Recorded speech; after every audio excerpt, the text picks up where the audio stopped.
Do it. Hello, folks. This is Michael with the Reason RX podcast. Just me as a host today. Sorry, Melanie has to do mom duties. She's got a mom around. Her daughter is doing a recital in ballet today. So I know it was a tough choice for Melanie between doing this and going to her daughter's ballet recital, but obviously ballet won out. Okay. It should. I'm going to talk to this ugly guy, Michael, or go watch my daughter do ballet. Not a difficult choice. Yeah. So, she's doing that.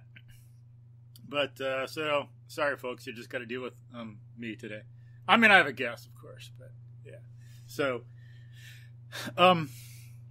just want to remind you, first of all, if you could donate, if you want to help support the show, spread it, if you find these ideas valuable.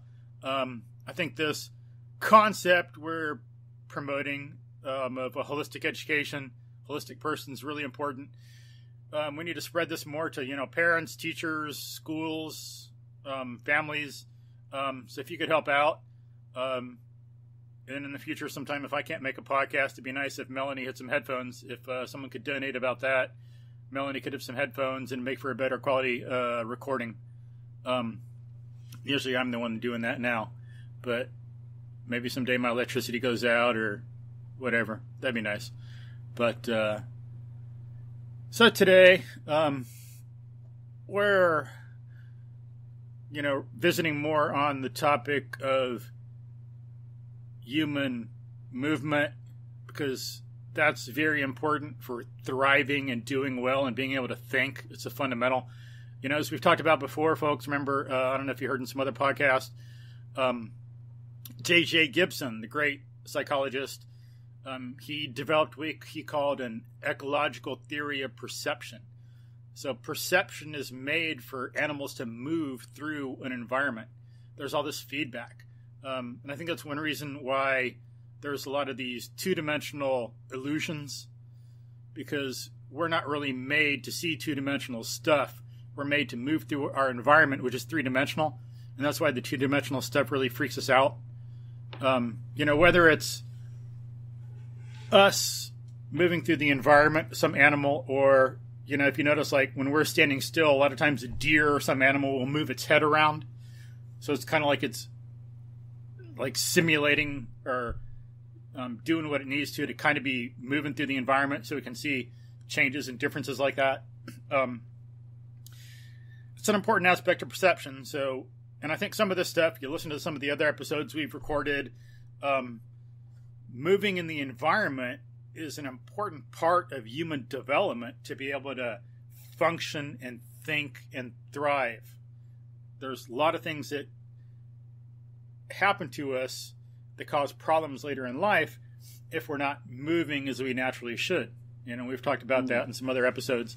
But then there's all kinds of evidence in, for children, not just development, but for when we're living, when we're children, when we're adults, how exercise and being outside especially is important for good memory, good attitude, good cognition. There's the book Spark by Dr. John Rady. The Nature Fix by Florence Williams, I think it was. If I got the book and author linked up right. Lots of other stuff, more and more coming out. I talked to someone yesterday, and she knows someone who has a master's, I think it is, in something called environmental psychology. And so, that would come out of the a lot of stuff that's been learned more recently in the past decades about bringing evolution into play and understanding the human being, understanding the rational animal we are. So what this environmental psychology is about is doing what we need so that people, getting the environment a person needs, the ecology, so we can be balanced, we can focus, we can think well, we can have our emotions fire better. So, there's another thing right there where the outside movement is important, Montessori, like a genius ahead of her times in some ways, She knew that nature was an important part of child development. So it was like part and parcel of a proper Montessori school. Gardening, being outside. So there's just a plethora of reasons why this is important, because it's part of our nature. It's like, to be true to our nature, we need to move, total human movement in the environment we were meant to survive in. And of course, that doesn't mean getting rid of houses and clothes and cell phones. Those are good things. It just means changing the way houses are and the way we live, so it brings all this into play in an integrated way. Kind of like Frank Lloyd Wright architecture. Mm. He didn't not build houses, but he didn't have this massive subdivision. He had a house that fit the environment. Mm. And he learned that from the Japanese, But some of the Greeks did that too, like in The Greek Experience by Bowra or The Greek Way by Hamilton. I don't remember which. The author talked about how the Greeks would make a building that fit the place. Like nowadays, we just throw buildings up. Here's this tower, and here's that tower, and all this stuff crammed together. They wanted an integrated situation that fit the environment. And that's why we got the Acropolis and some things like that. They knew the importance of part and whole.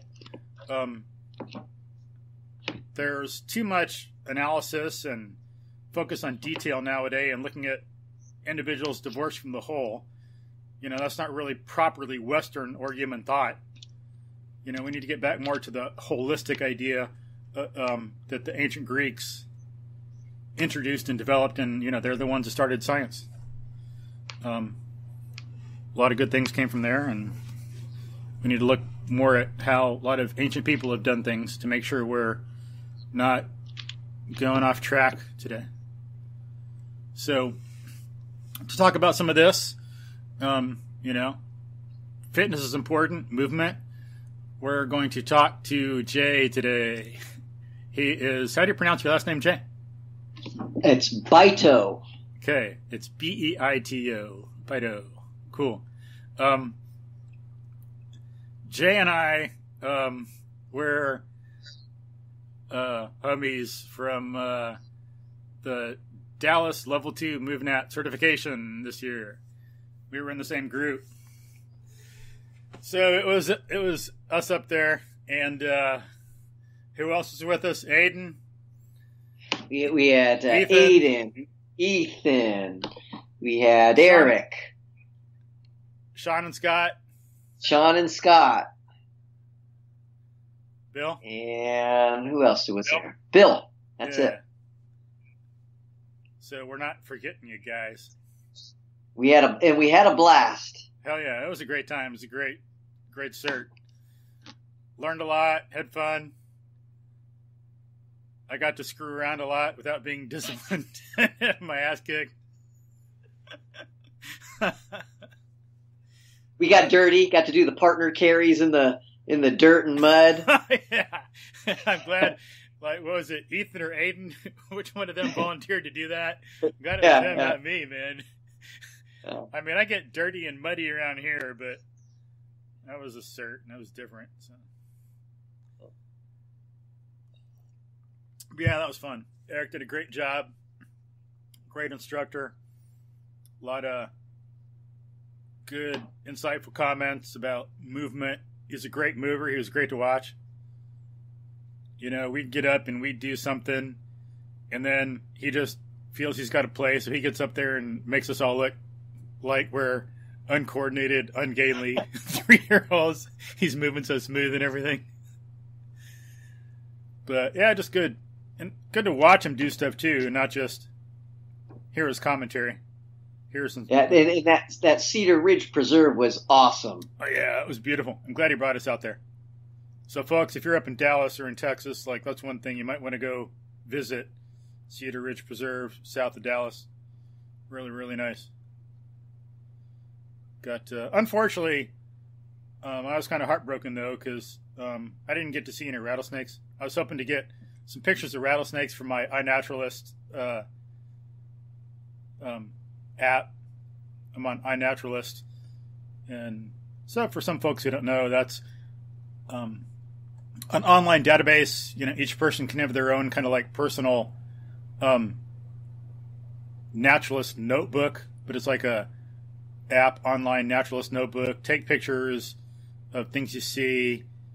You can take notes if you want, you know, where it was, temperature, record observations. There's some boxes like that. But then it's hooked up for other folks around the country and the world. So I get to learn a lot, put pictures up there, some things I don't know, and then some other folks who are really knowledgeable can identify what it is for me.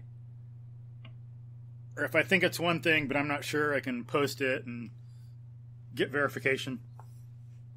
And it does all kinds of stuff, like IDs, plants, you know, trees, insects, birds, mammals, animals, footprints, a lot of really valuable stuff on there.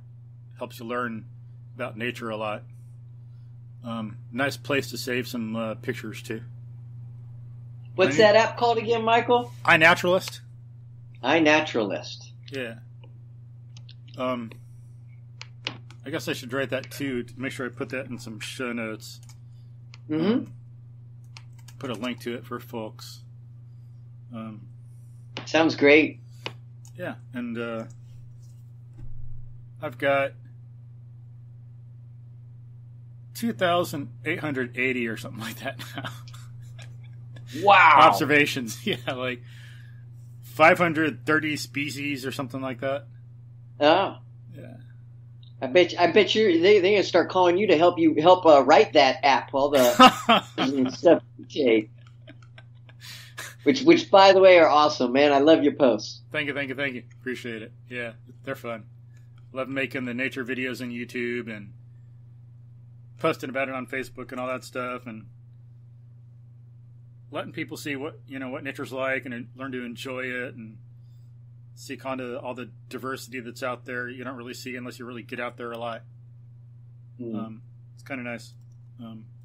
But so got to see some nice butterflies out there at the preserve. Yeah. Got some nice rises. So folks, you might want, it's not flat.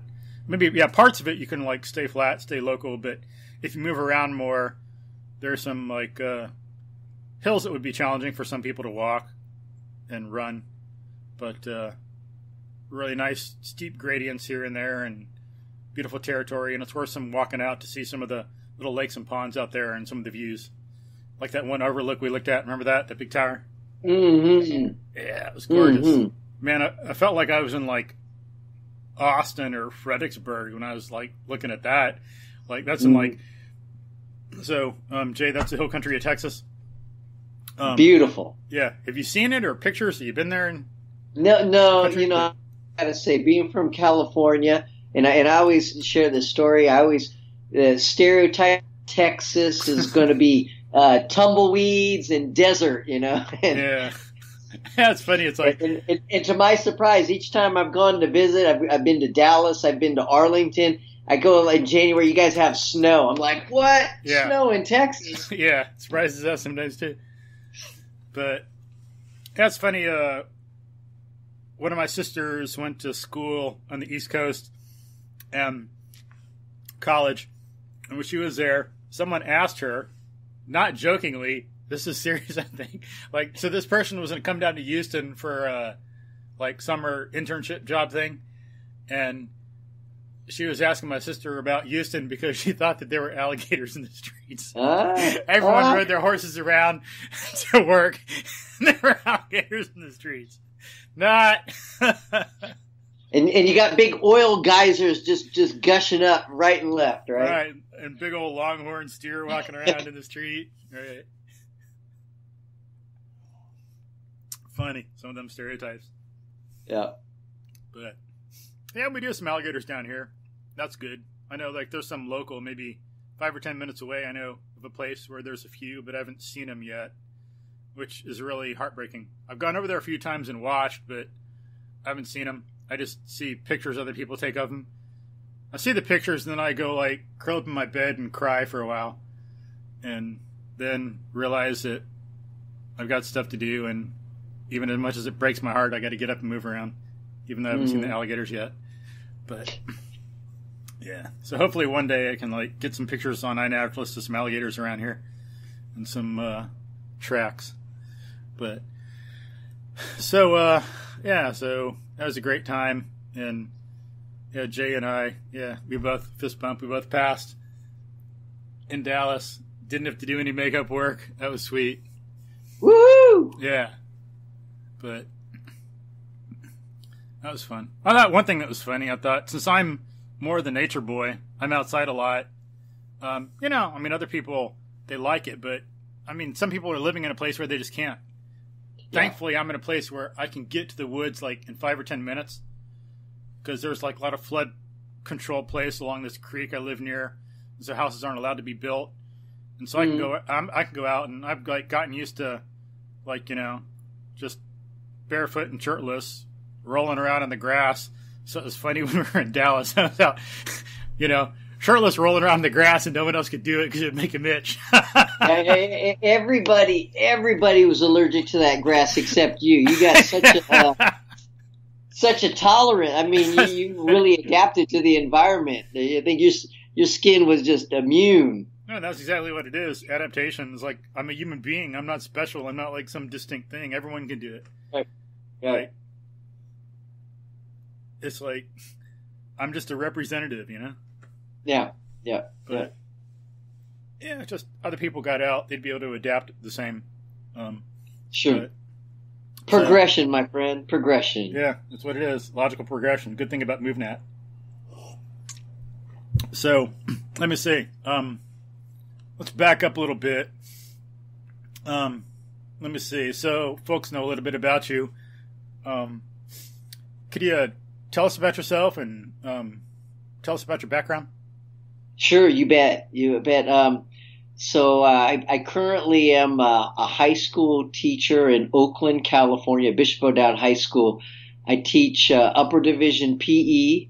I teach anatomy and physiology, and I teach sports medicine. And I never really saw myself, I never saw myself necessarily doing this. It sort of evolved. I knew I'd always do something with movement or strength and conditioning. I just didn't realize it would be in a high school setting. So I'll give you kind of my short story. So I've been doing some sort of physical activity since I'd say about 6 years old or so. My earliest memories of doing a sport was judo.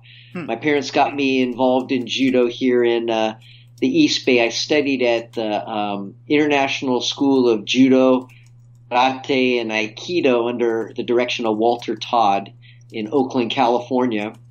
And I did that for most of my youth, about 6 years old to 12 years old. And then I also studied judo with a gentleman in Alameda, California called Wally J. And so my fondest memories, or I'd say my mother art, would be judo. And then when I was in grammar school, I did the usual basketball and school sports, whatever we had. And then I got to high school. Oh no, let me back up here 1 second, Michael. In doing judo, I remember probably about sixth grade involved in a competition where I didn't have anyone in my weight category to compete against. So they bumped me up heavyweight class, and I'm a lightweight, right? So I ended up, going toe to toe with a boy who greatly outweighed me. And when I went to throw him with my favorite throw, he just kind of belly flopped on me, and he won, like disqualification. And the poor loser, or the poor sport that I was, I just had a real hard time with losing. Did you kick him in the face? But just losing to someone who didn't. I mean, they just fell on. They were bigger than me, right? So I kind of made a personal vow to myself that I was never going to lose again to someone. If they were better than me, fine. But if they're just bigger than me, that's not an excuse. So I got really passionate into getting physically fit, to getting strong. And cool. What I had available at the time was they used to make this, I think Bowflex is still around, but the predecessor to Bowflex was something called a Flex, which was this cast iron, looked like a big L. It was a what? And it looked like a giant L frame, and it had these bars, and it would use elastic rubber resistance to do like your bench press and your squat and your deadlift. But also you could maneuver it so that you could set it up to do pull-ups and dips and Roman chair sit-ups and upside down. It was pretty versatile too. I'm surprised no one's tried to resurrect the Soliflex, because I thought it was a great universal machine for developing a foundational strength, general strength, right? Anyway, I got really into that, and it so happens that my father was pretty physically active and into fitness, and he had built a gym for us where he had put some climbing ropes, some manila climbing ropes, and a pegboard and a wrestling mat.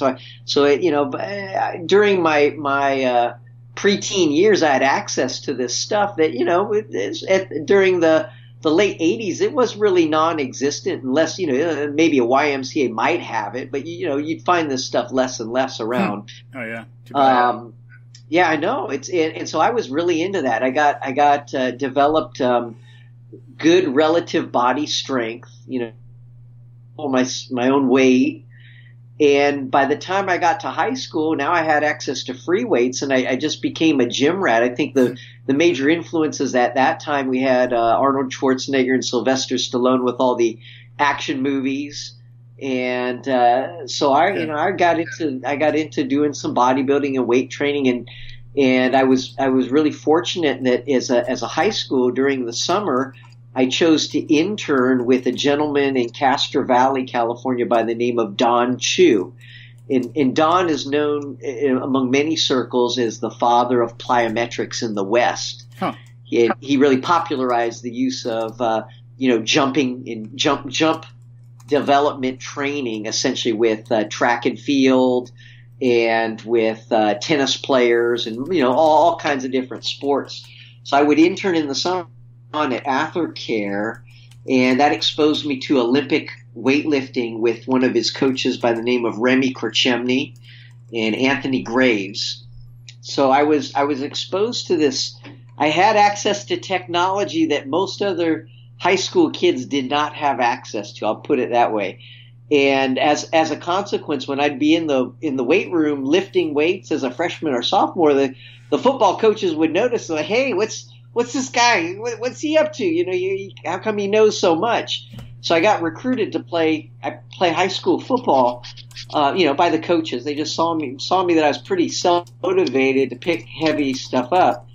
And I think my background in judo, and then at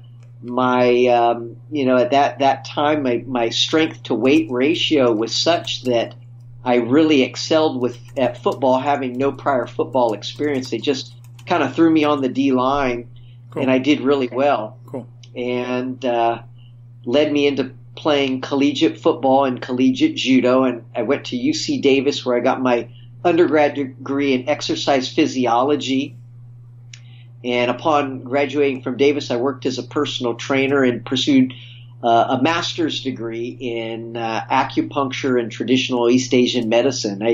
I found as a personal trainer, I was working in the gym, and I'd have a lot of clientele who were in pain. And as much as I'd like to prescribe exercise for them, movement was painful. I didn't quite have the skill set to get them out of pain.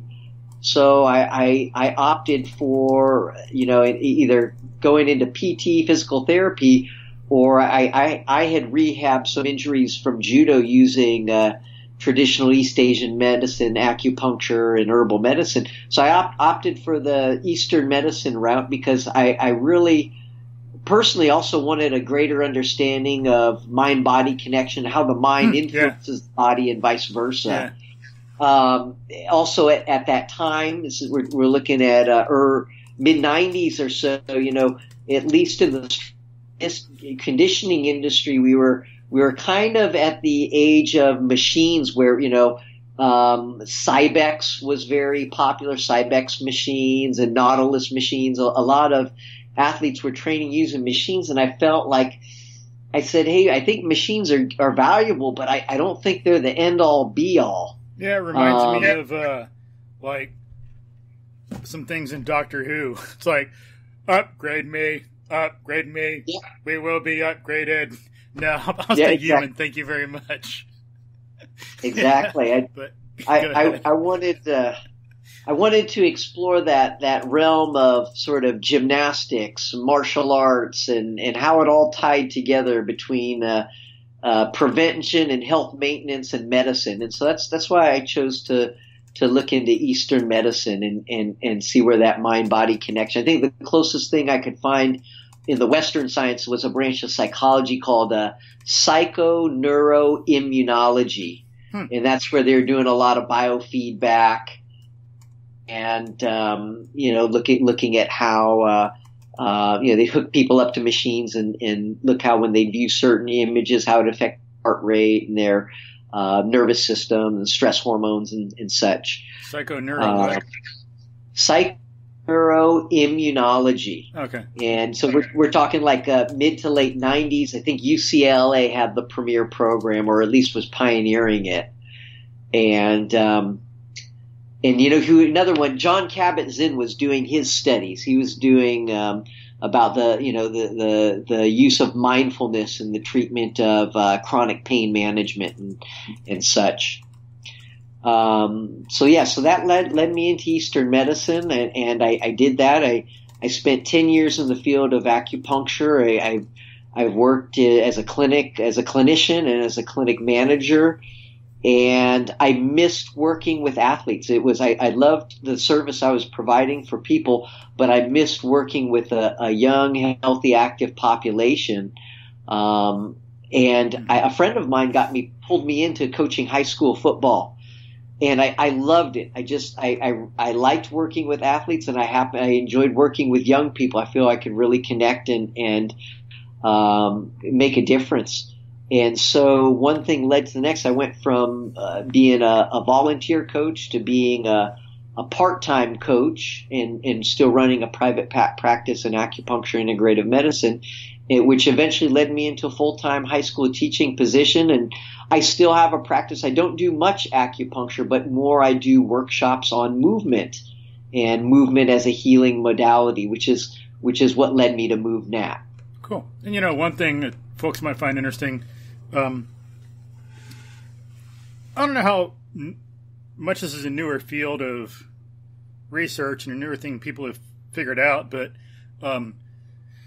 some scientists I've heard, don't remember the names or the sources, but some people have studied how, and of course this is they've studied how animals deal with some stress and trauma by moving. Yes. And so if you notice, like, no animal ever, unless it's just nature, like a sloth, to not do much, but no animal ever stays in a little box or in a little cage or something. They all move. They move through the environment far. Sometimes they move more intensely than other times. But so it seems like one reason, there's some problems, health problems, psychological problems some people are having in the West. The West has some great things about it and some not so great. Because, welcome to human life. That's the way it goes. We're not perfect. We make mistakes. Not everything the Chinese do is perfect. Not everything we do is perfect. Not everything the American Indians did is perfect. We got to look at what's good in each thing, each culture, and all the ideas that people have developed in the cultures. Keep those and get rid of the rest. But because of some, so not to pick on the Western culture or anything like that, great things about it, bad things about it, just like any other culture, or like, we all have stuff to learn. But one factor that might be causing some of those problems is the lack of movement. Yes. And there's actually people who work and do that. And if you think about, like, there's, what is it? I think a program, I forgot, I'll have to look it up, something like Horses to Heroes. Yeah. They take a select group. You got to go through a rigorous testing to be selected, but they work with a select group of former military who have had trauma, and yeah, they take them. You know about it? I'm familiar. It's resonating with me. Some kind of equine, horse therapy. Yeah. They get people on horses and and man, it's tremendous rehabilitation for the spine and post-traumatic stress and all kinds of wonderful things come out of it. Yeah. So these guys got to learn how to take care of a horse because a lot of them don't know anything about it. How to ride a horse. They got to go out in the wilderness for like 7 or 20 days or something and do all this stuff. And so what are they doing? A lot of it is movement. Yeah. But because people are so sedentary and do so little, some of the stuff gets kind of like some of the psychological problems, instead of getting worked out and developed, they get instituted physically into the system. Yeah. So yeah, that movement thing is very important for getting rid of some like stress and trauma and staying healthy. Yes. But hopefully more of that'll come in the future when we get a little more advanced. Because the culture is advanced in some ways, but kind of really primitive in some others. Yeah. So it's that mind-body connection is really something. When you move the body, you think differently, and in fact. One kind of what you had asked me or alluded to, how did I get into MovNat? It was really interesting. So I had mentioned to you that I started working with these high school athletes as a volunteer, and what I saw was they could lift weights, but they didn't really move well, And I was like, well, wait a second, how is this possible?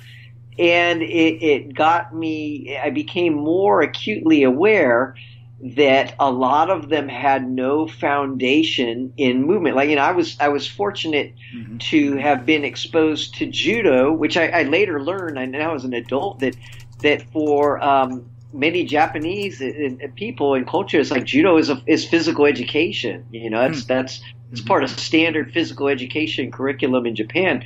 And so you're learning how to roll, and you're learning how to fall, and you're learning how to walk, and you're learning how to throw, and you're learning how to land, and all these techniques involved not only for self-defense, but just in terms of moving, being a competent mover, negotiating your environment essentially. Yeah. And I realized a lot of our young people just had never had any sort of exposure to that. Sad. And so I was thinking, okay, what's out there? How do I go about introducing sort of foundational stuff? I mean, of course you have your body weight calisthenics that have been around since the dawn of time, but a lot of kids weren't, they could bench press 200 pounds, but they could barely do a push up, it was really weird. That's just, you're looking at a heavier, larger athlete who could bench press, but they couldn't push up, do their own body weight without arching their back or compromising their form. So it's like there's no core strength or stability, just a lot of shoulder and pec strength, And one way I like to look at some of that is some of them can throw around a lot of weight, the clean and jerk and all that, but all they're doing is throwing and falling. There's no control. Yeah, that's it's right. just, you're right. They're it's like some people running. They just plop onto the ground. They're not actually running, they're faking it by plopping. Yeah. Just bam, bam, bam, bam. Just this kind of uncontrolled, semi-controlled, like awkward movement. And so I know, for example, one guy I talked to, and this wasn't his fault. It's like the coaches and the culture, and it's not entirely the coach's fault because, we should have a culture that values movement and understands it better, and people who value it that are teaching the coaches and teaching others. I sure the hell didn't. It's not like obvious. I'm not like some genius better than everybody. I learned this from other people. But, so a lot of the high school and college coaches I know need to learn this stuff too. But because this guy didn't have good direction when he was in high school, he'd do, what was it? I forgot if he said like clean and jerk maybe. And, he could throw around a bit of weight, but he went to a CrossFit box that was good. Some, like anything else, you got some, a lot of good people in some place, and then some people that don't do so good. Just like some people call themselves Montessori, but aren't. They got the name, but they don't have the reality. But he goes to this CrossFit box, it's good, and they say, whoa, no, you're not doing that weight. You're doing the bar. Or maybe like 10 pounds on each side. You can't even balance. Yeah. We're going to go back to the basics, and you got to learn techniques so you're balanced and controlled when you're doing this. Then you can build out back up, because you have no business throwing around the weight you do now with that technique. Yes. He's just undercutting himself. That's one thing people do. They're getting stronger in your muscle, but their skeleton, their posture, their alignment, their ligaments and tendons are being like deformed, destroyed, injured, and so the whole system is going to like fail eventually, with that kind of thing. So it's like, there's one example right there. Or someone else I knew going to an elite college, playing football on the team. He couldn't even walk on this like piece of concrete that's low to the ground, wider than a 2x4. He didn't even have the balance to do that. So they should be doing more what you're doing. Like, you got to have the balance, you got to have that technique, you got to have the control. Otherwise, you're just hurting yourself and just faking it. But so it's like, there's more stuff right there. It's not just you. Yes. It's in Texas. It's on the East Coast. It's in California. We see that trend. It's I think it's just, the other thing that it's come to my attention is just more and more schools have cut PE and cut music. They cut a lot of the moving and performing arts, and it's like, wow, when you do that at the expense. I'm not saying, math and English are very important. Yes, you got to have those, but for so many cultures around the world have shown how important it is to have music and to have movement as part of a holistic education.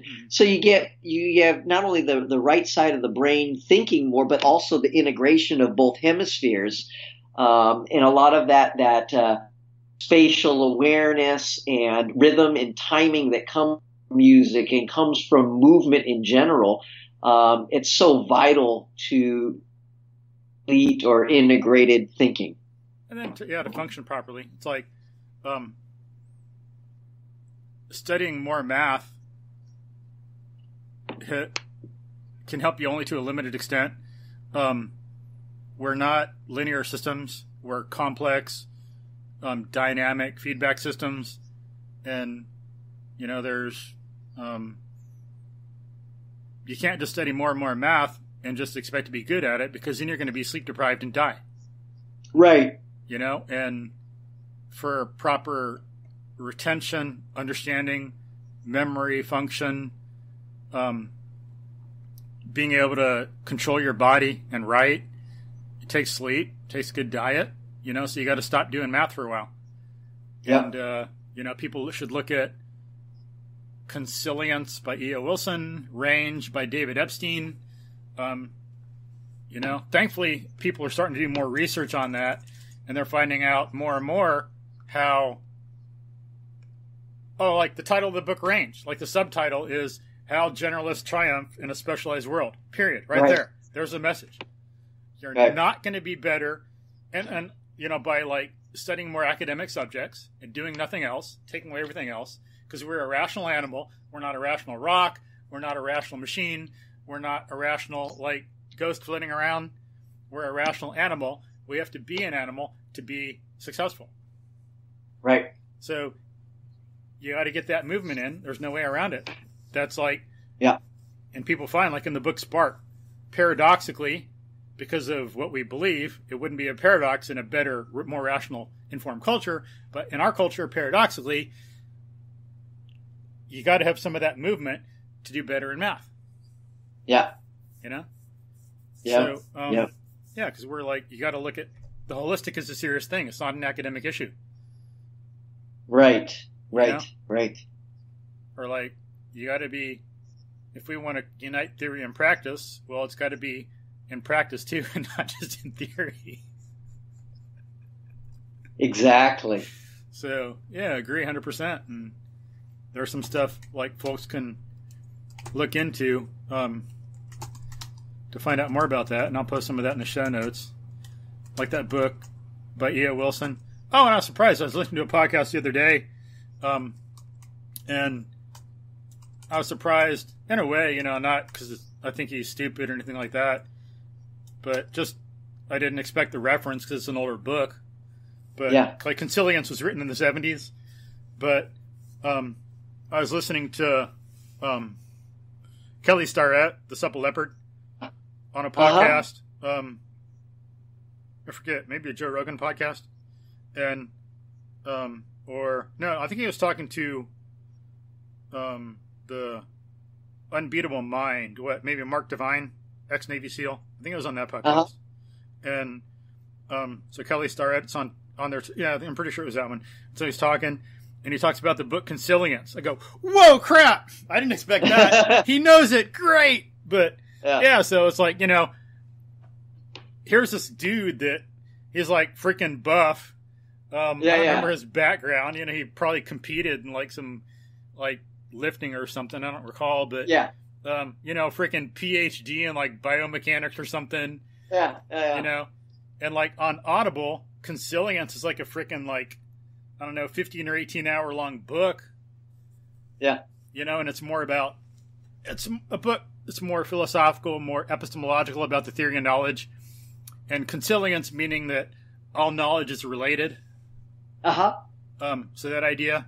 And so it's awesome that Kelly Starrett was, you know, brought up that book and found it important and recommended it to Divine and other people. But so yeah, same idea there, that like mind-body integration is important. We need to take it seriously, and I like it. You know, that kind of like, illustrates it. You know, the fact that he recommends that stuff and takes it seriously too. And then Bruce Lee. You know. I mean, Bruce Lee was a fighter and a philosopher. You know. He knew that they were both important. To have a complete person, you need to have both, not just one.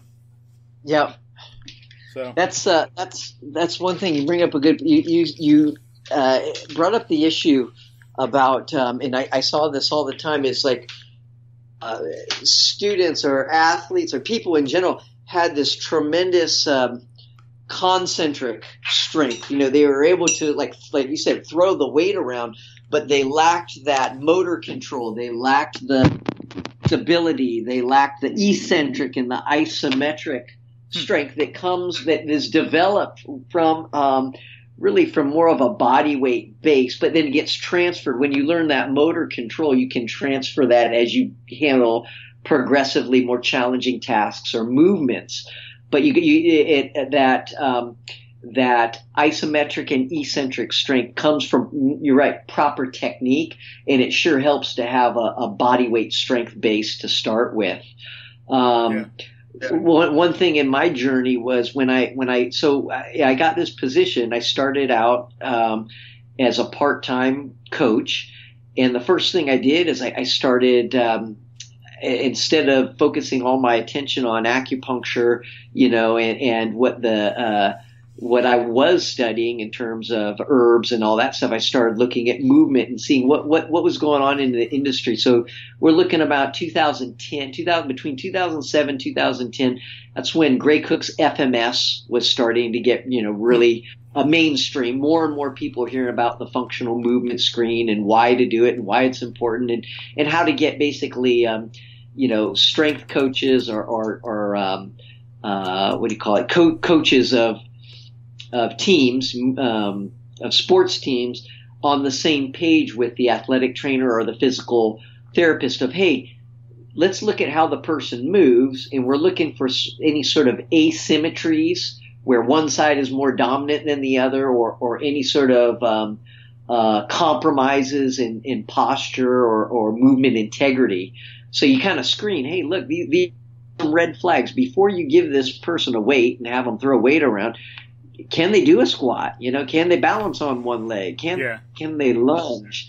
Which was, I think, is a great step in the right direction. And then, also around that time, what else? The RKC kettlebells were getting really popular, and TRX was getting really popular, and so I was doing my best to educate myself with all the current certifications and trends. Just okay, what are people doing? How are they coaching movement? How are they cueing movement? How are they educating people in doing this? And what really hit me, so I'll tell you a few key movers that really made an impact on me. First of all, there's a guy named John Hines, and I believe he's out on the East Coast, Ohio, or something like that. John Hines, he was a former strength coach for the LA Clippers. And he's got a gym called the Monkey Bar Gymnasium.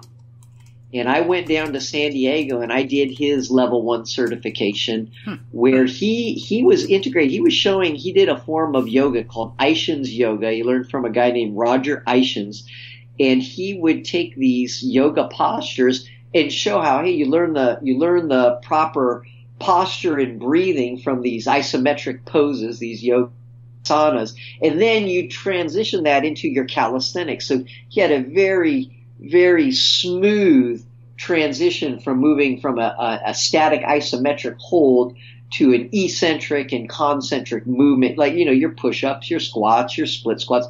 It was very seamless, and he put a direct emphasis on the posture and the breathing as the prerequisite before the actual movement.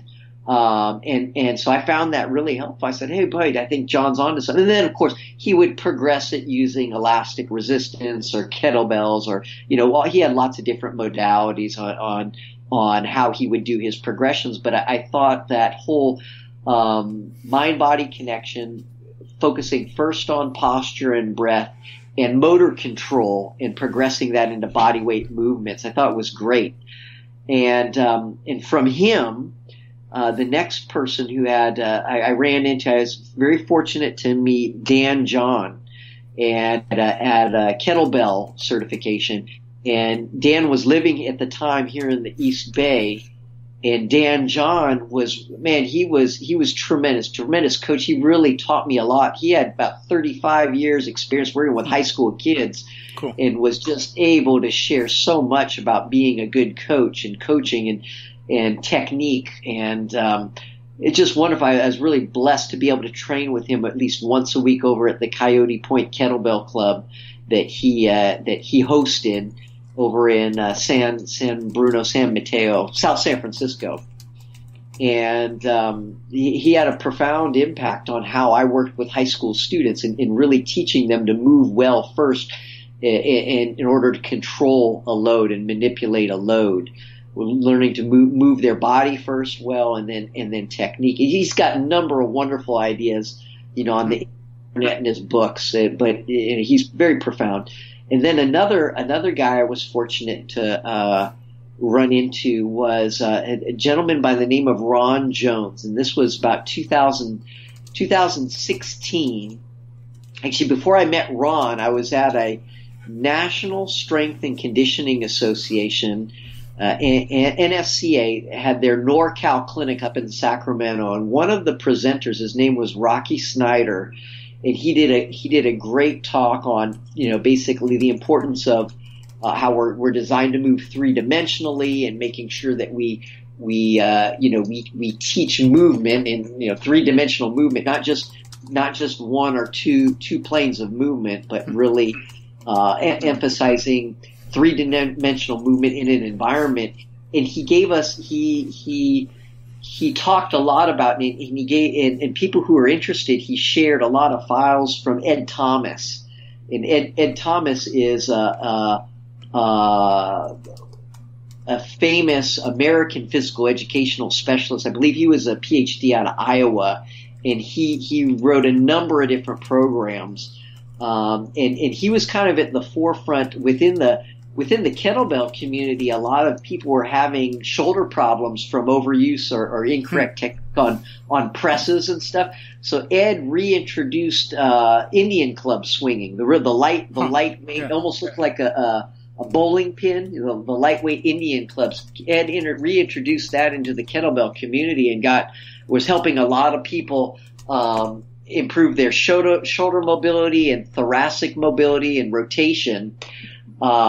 And so one of Ed Thomas's proteges was a guy named Ron Jones, and Ron's out of Southern California. And I met Ron in 2016.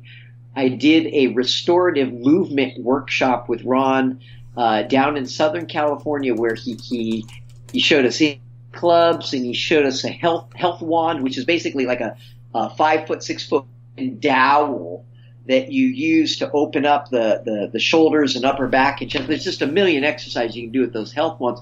But one of the cool things that Ron introduced me to was there was a high school in the 60s out of up by Sacramento called La Sierra High School. Yeah. And Carmichael, California. And there was a documentary that Ron Jones and a guy named Doug Orchard created. It's called The Motivation Factor. And I'll put some for folks. I'll put some links to La Sierra up in the show notes, because that's like really interesting stuff.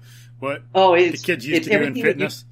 Everything you talked about, Spark, and John Rady. It's like that La Sierra program was pretty. Was ahead of its time. It was considered the poster child of what physical fitness, what JFK wanted physical fitness to look like in the United States. It was a lot of like body weight calisthenics, running, obstacle courses. It was a very powerful program. And when JFK was assassinated, kind of the initiative with that program sort of fell by the wayside. And we're suffering for it now. Yeah, we are. It's like, man, if had that program continued, I certainly think we would not be facing the obesity epidemic that we have in the United States today, or a lot of the health problems that we have. Low test scores, like and that's, if you ever get a chance to see that documentary, The Motivation Factor, it talks tremendously about the importance of movement and how that relates to someone's ability to think and feel and just be a holistic, healthy human being. They talk a lot about how the ancient Greeks, they dedicated, 3 or more hours a day to doing some sort of movement or physical cultivation. And that's a good point. Like, throw in really quickly, people were worried about being productive. I got to do this and I got to do that. I got so much. I need to be creative. I need to be productive. What were the Greeks? I mean, look what they did in a few hundred years. Mm-hmm. No one's ever done that. It's amazing, Like, they started the science of math, astronomy. Other cultures had been doing astronomy and math, but not as a science. They laid down the foundations. They invented philosophy. Other cultures had been doing philosophical things, had philosophical ideas, but didn't have philosophy as a science and as an organized system of thought. They, developed, like Aristotle started the science of biology. Of course, other people were really well versed. Ancient cultures, you have to be any of them to survive. You got to know, biology, tracking, botany, zoology, foraging. But as a science, they developed all this stuff. It really took off with art and architecture and sculpture and literature. So, so that stuff helps. It's like 3 hours, but look what they were doing. Yeah. So so sorry. Go ahead. I just didn't throw that. No. It's interesting.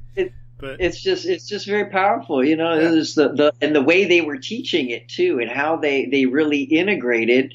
A lot of our education system was originally modeled after that. That's one thing. I hope at some point Ron Jones, he starts lecturing. He has this wonderful lecture on the history of physical education in the United States. And again, that's probably kind of how I tied into MovNat.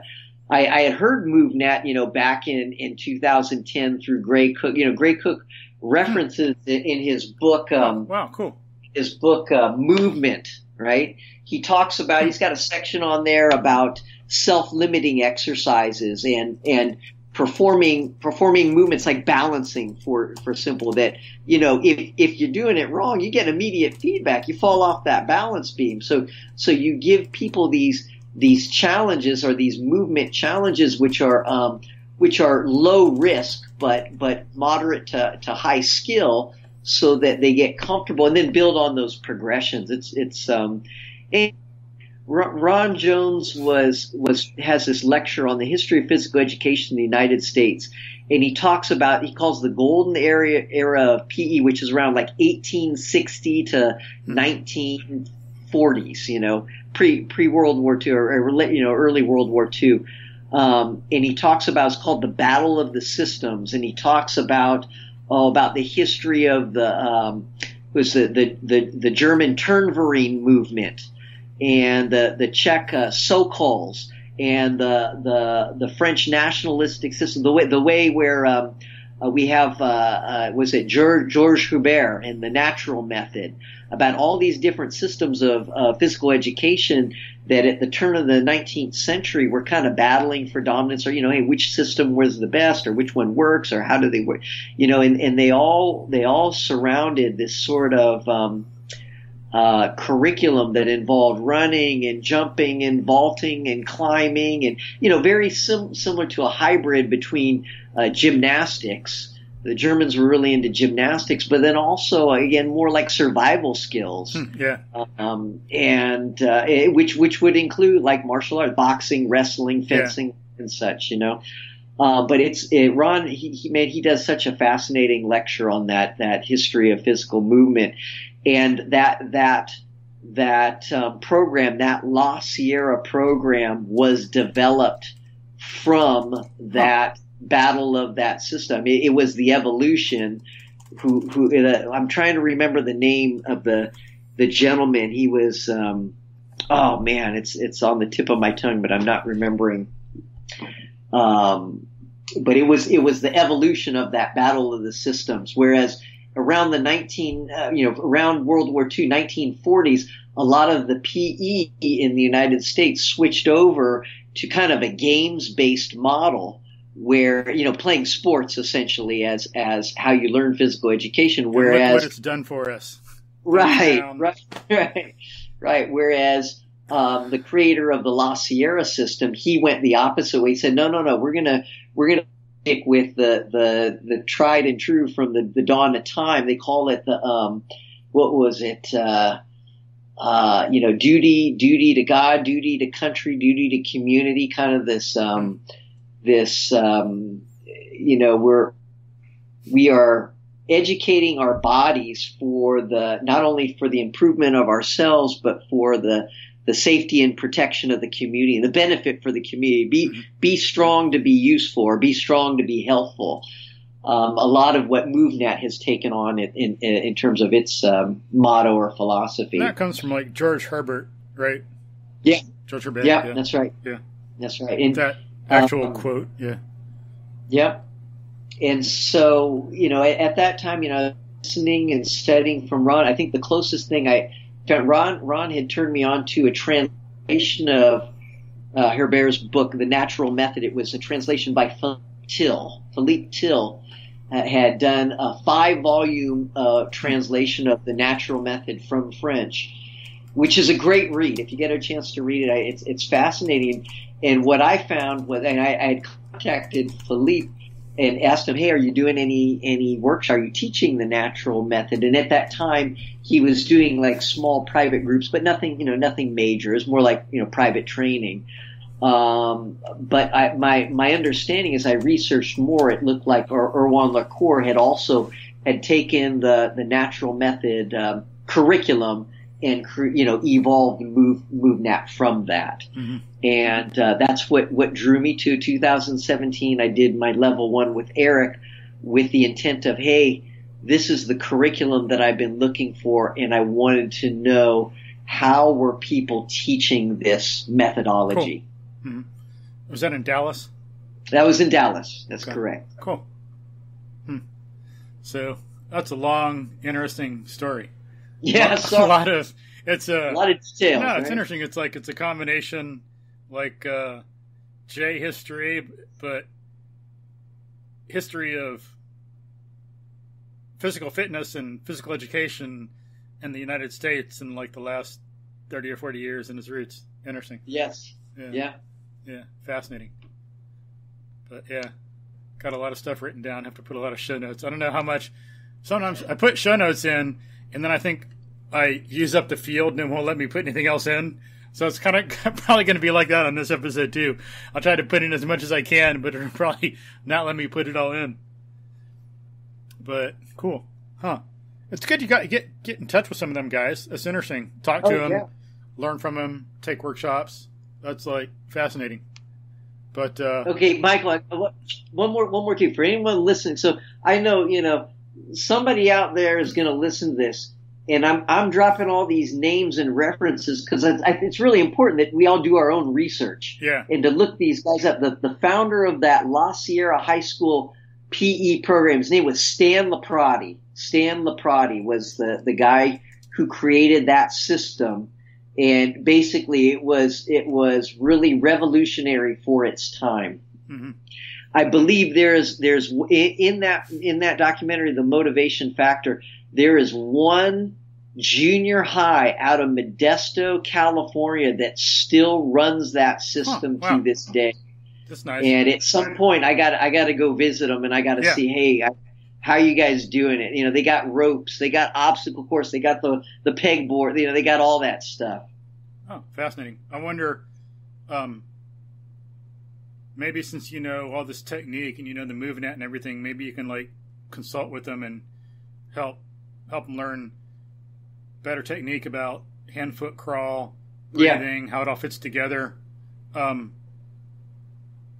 unfortunately, I wouldn't be surprised because, it's like, as I say, because of the influences on the culture and where it's decided to go, bad directions, focusing on the gym and other stuff, there's a lot of that knowledge about really how to move has been lost. That happens a lot in human history.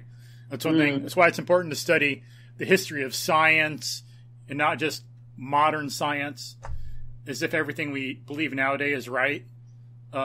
We got to learn how people came at certain conclusions, what mistakes they made, and what can be happening today too. Because it's not like, oh, they were all stupid and cha-ching, all of a sudden this last second we're like a perfect and omniscient now, Yeah. Sorry, we're still human. We're still making the same mistakes. Okay, which are the mistakes? Which are the good things? But yeah, it's important to study like the history of different subjects through time, and then the more you study that, the more you learn how what's called science. You got to really differentiate scientists from science. And really strongly distinguish the concepts, because what's called a lot of stuff called science is not science.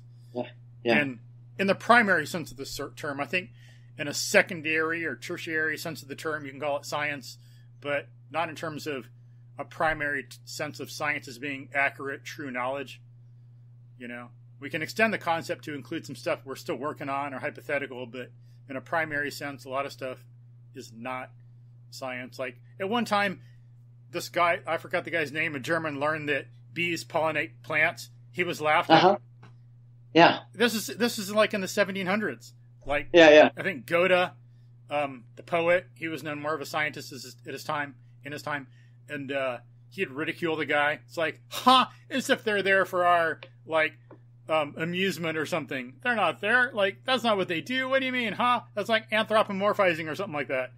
And then, a lot of people know about the story. Some know about Semmelweis, who learned that we should wash our hands before surgery. Doctors should. Then doctors were like, I'm a gentleman. I'm clean. I don't need to wash my hands. It's like, what a bunch of BS. So a lot of people know about Galileo and how he was persecuted, or Copernicus for saying that the Earth goes around the sun. But there was a lot more of that stuff going on. Or Lynn Margulis, I think she came up with the idea that mitochondria come from bacteria that have become part of another cell. So one bacteria combines with another bacteria, two of them combine and develop a symbiotic relationship, and one just becomes part of the other eventually. And and that was more recent. 70s, 80s, she was ridiculed. She was laughed at. Thankfully, she, unlike some of us, poor guy, he like suffered from it more, being censured and ridiculed and kicked out of a position. But she was stronger and said, screw you, and hung on. But there's, still stuff going on like that today. But so, yeah, you really got to dig into it. And so the point is, I gave some more, examples of why it's important to, like, actual things that show that this happens. It's happened before. It happens now. It's important to know the history of things. Good ideas can be lost. Just like the Greeks had some great ideas. The Romans weren't philosophical. And some of the stuff was lost in history, and then it gets reintroduced again. Because Aristarchus, the ancient Greek, he was the one that developed the idea that the Earth goes around the sun. And so Copernicus read Aristarchus. That's where he got the idea. He didn't get it himself. Or Columbus. He didn't get the idea himself. He got that from reading the ancient Greeks. So you got these ideas that get lost. And same thing with this proper technique. If we had good movement models, if we still had some of this stuff being taught when we're growing up, we'd still have it. But because of some chairs and some furniture that's not designed with human movement and needs in mind, some of this stuff gets lost. So like, that's kind of more what's going on. It's not like, oh, let's call someone stupid or we're smarter. We got to look at what's really going on in the culture and why can't they do that? It's just like just like us, they didn't know. And so I think that's why I say you could go probably to the school and teach them some good technique, even though they got this program. But maybe I'm wrong. Hopefully, that'd be great. It'd be nice if they're all like dialed in, but chances are, given the way the culture is in general, probably not. But I sure hope they're still running the program. That's that's the thing. It was like I said. Ron did a fabulous. Ron Jones. Ron's got a website called The Lean Berets, and he's got lots of posts on Stan Laprati and the La Sierra program. Ed Thomas. A lot of Ron learned a lot from Ed Thomas. Has got just some tremendous resources there in terms of how these ideas. In fact, that was the first thing what I learned from Ron used to teach, and he probably still does. It's called the La Sierra Strength Endurance Routine. And for a number of the athletes that I work with, that's their warm up. We spend about a 10 to 12 minute warm up, and it gets them all on the same rhythm and page and cadence. And they do this warm up it's a very, dynamic circuit that takes them through all kinds of different movement patterns. Cool. It's great. It's a great workout. Yeah. That's interesting too. It's good to hear how there's all that feedback and interaction. It's like horizontal gene transfer. As it happens in evolution with a lot of bacteria. A lot of people learn the idea that one species produces another, and it's true, but there's a lot of interaction between bacteria, different species, different bacteria, even I think between like genus or maybe higher. It's not merely genes passing on from one generation to the next, but there's gene transfer amongst organisms. And so kind of same thing, that kind of stuff is going on with, Ron Jones and CrossFit and Kelly Starrett and Rob Wolf and MovNat and Erwin Le Carré, and there's all this like dynamic feedback. Chris Kresser and everybody. It's like, it's not like, well, there's CrossFit here and there's this there. It's like, sorry, but they're all like interrelated. Right. Right. CrossFit can learn from MovNat. It does. MovNat learns from CrossFit and all this stuff, and like Rob Wolf learning from these different people and the Navy SEALs and. It's like a lot of important discussion and fermenting of ideas and horizontal gene transfer and stuff like that. That's a nice long story, like about as I say, your history and how I got to MovNat. yeah, it's like a lot more than I expected. So here's one thing that I really, what I love about MovNat that I found is really helpful that other systems didn't address is MovNat. Man, I just dropped a knowledge bomb, and really it was from their curriculum in preparing for the cert with Eric. I'm reading through the manual, and just the very first 2 chapters was just tremendous. I'm going to quote here the manual. It says MovNat provides real world capability. It's a physical education system for developing real world capability through natural movement in which the environment and situation create contextual demands. Yeah. Real world capability refers to the combination of physical competence, which is skill, and conditioning, which they define as work capacity, required to perform a full spectrum of natural tasks in both wild and urban locations. So, one of the things that I've seen, at least in the industry and in general, and kind of what we were going back to guys throwing weight around, is there's always been the emphasis on the ability, the capacity or the ability to perform the work. Show me that you can lift this load. It doesn't matter how it looks, just pick it up. That's what people value, or both the individual and in some cases the coach. And really, they just want to see. Like they just want to see the result. One kid I tutored, he had a coach that was concerned with that, and I think it was a deadlift. So this guy did a deadlift one day, and he maxed out, and he's got I think he's in line to go to a good college, and he's got a scholarship lined up, and he just did a PR. And the coach is such a genius, he says, try for more. And, of course, so the kid tries, and then he screws up his back. Yeah. And then he has to have an operation or something. Now he's never the same. Yeah. It's what the hell? And that's, so that's why I say from knowledge about, unfortunately, a lot of coaches, they got their heart in the right place. They're trying really well. It's just some of the methods they're taught, some of the ideas they have are, need to be improved. Or I know someone that goes to a really good college, plays football. The coaches don't know squat about sleep. They need to work on better programming. He noticed himself, they'd work their legs too much, weights and stuff, and the coaches they don't know better, and so you think, work hard. And that develops strength. Right, you're absolutely correct. Yes, do that. But you got to rest. You got to sleep and you got to rest.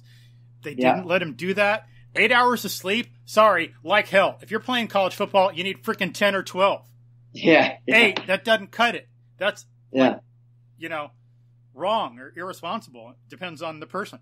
But I don't think they knew better. They just have him at 8. They're pushing him too much to, lift. And so the guy noticed that he was getting weaker. Yeah. He even told me his leg strength was getting weaker. It's because they don't know how to do good programming. Yeah. So there's some other stuff right there I got to throw in so, people take it serious, and there are better ways to do it. There's stuff we all got to learn more. So again, going back to what really opened my eyes and MovNat, I mean, they said, first address the physical capability with competence. So build the movement skill, which we're talking about technique. Yeah. And then they're saying, look, allow the conditioning to develop as the movement skills are refined from effective, meaning results oriented, to efficient, meaning minimal necessary effort to perform the movement effectively. Mm-hmm. So that whole process of, teach the skill and then gradually refine the skill from effective to efficient, and the conditioning will take care of itself. It just, it's so simple, and it seems like, everyone knows this, right? But you don't. It's so easy to get lured away by pop culture and to put the cart before the horse, and it's like, no. So that I really latched onto that idea of no. Focus on the skill, refine the skill through progression. Now gradually add complexity or resistance or intensity, but without losing the technique. And I'd say it was kind of the one thing or I'd say that's one thing that I really took away from MovNat was the way the skills were being taught. That I said, hey, I didn't find this in other systems.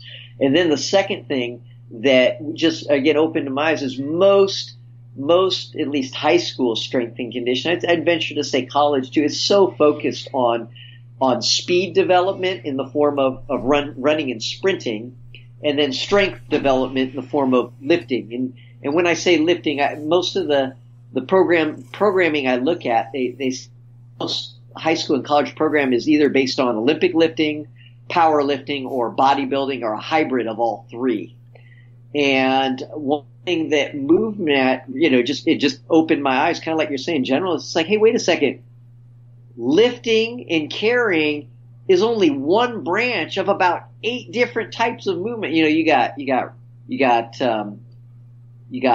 crawling, you got rolling, you got balancing, you've got running, you've got walking, you've got throwing, you've got catching, you got lifting, you've got carrying, and you've got climbing. So it just MovNat as a system, but also as a practice, it made me think bigger. Just say, hey, lifting and running are not the end all to be all to physical education. They got to do more than just that. Although it's aspects running and lifting are important. I'm not going to deny that. And yes, they are a means to a specific end. They can't be the only part of a physical education. I think that's a key word is can't. I think a good analogy would be doing that is like focusing on your immune system and disregarding your digestive system, neurological system, or motor system. Sorry, we're one integrated whole. We cannot look at one thing in isolation, one system like that. So we got to look at all the different systems and look at the whole. Same thing with movement. You can't just look at lifting or like power and speed as you're talking about. You got to look at everything else. And if people want to know more about why and have more of a scientific, real knowledge basis for that, then listen to some of the other podcasts, like when Janet Oliver, neurodevelopment specialist, talks. Listen to some of that. Listen to other podcasts by Danny Clark, Jessica Groves Chapman, other folks in fitness and Montessori, other neuro this and neuro that we've talked to. You got to look at not in isolation. Yeah. Look at it in isolation, but make sure you put it back into the big picture. I should say that. Exactly. Analyze and synthesize. So totally agree. And that's where you have a lot of these. It's really interesting at the elite level, whether it's professional or even at the college level, and you see all those also in MMA, like your Conor McGregor working with Ido Portal, or Carlos Condulit working with Erwan Lacour. It's like, hey, they're working on these balance drills, and they incorporate those other components of physical education into their training. Yeah, they're still lifting weights. Yeah, they're still running for conditioning. Yeah, that's a bulk of it, but they don't neglect the balancing, the climbing, the crawling, those other core components that develop a person's complete capacity. And it's interesting too, even like a lot of folks don't even think about some of the obvious as like, let's say, Katie Bowman and Danny Hammett do. Like your feet are the base. You got all these people who run, but who the heck ever works on strengthening their feet? And you're going to get it by doing some of the MovNat stuff, or some folks that do something similar, maybe some similar yoga or ballet or something. Get up on your toes. You got to strengthen your ankles. You got to strengthen your feet. You got all the bones and muscles in your feet. What do? They like put a shoe on their feet, tie it up, hide it, forget about it, and then pretend it doesn't exist, and then expect it to perform. Yeah. But, and then one thing I find interesting is like I've learned from listening to some of these folks. I don't know, like Coach Summer, gymnastics Olympic coach, Rob Wolf, Danny Clark, Erwan LeCourret, Kelly Starrett, a lot of these other folks. I don't remember all the which ones, but like some of them, they talk about something that a lot of people don't think about when they're training because people are focused too much on the muscle, the body, the looks. Well, okay, first of all, you got the skeleton and ligaments and tendons that a lot of people don't think about. Coach Summer brings that up. That's important. Yeah. He's some good podcasts with Rob Wolf where he's really discussed that in some detail. Yeah. It's awesome stuff. But even more than that, like we're talking about the motor skills and doing things right. Well, the nervous system, your neurological function, it's like a lot of people that never even crosses their radar in terms of training. But, so you're talking about the motor development earlier in the podcast and getting the skill down first. And that's the thing that's going on there. It's not just, and that's one thing Coach Summer knows when he's training his Olympic athletes, high level, best of the world Olympic athletes. You got to get that neural foundation in there. It's not just muscle. Yeah. You got to train the skill like hundreds of times to get it hardwired before you can move on. Yep. So he says on some of the podcasts that he has athletes that are just begging him to move on. They have to do something for 3 months in the cycle, and they got to master it. And he knows it takes a while for ligaments and tendons to strengthen and develop to be able to support more muscle. And then you got to lay down the neural hardwiring. Yeah. So all that stuff is going on, and it's being laid down and reinforced as you're keeping doing the stuff, but maybe getting bored at it. Then you can move on. Yeah. Yeah. So it's that aspect that needs to be talked about in the culture more and worked on explicitly. This is what we need to do. We need to work on ligaments and tendons more. We need to work on joints. We need to work on the nervous system. And then right there, not surprisingly for us, but, for a lot of people, hey, the nervous system, that's the thing that supports our thought. Math, motion, shape. That's so, what? I was going to say, and it's so counterintuitive to our instant gratification culture because, like you said, for the tendons, the ligaments, the connective tissue to grow, it takes time and it takes patience. It's a long, slow process. And you're right. Most people, they want to bypass it and they're not ready. It's like, no. It's, you're going to burn, you're going to ruin the cake. You got to let it slow cook, True. Yeah. Yeah. So the muscle develops faster than ligaments and tendons, but the ligaments and tendons are what support it. Yeah. Yeah. And people develop a weak link and then the building fails.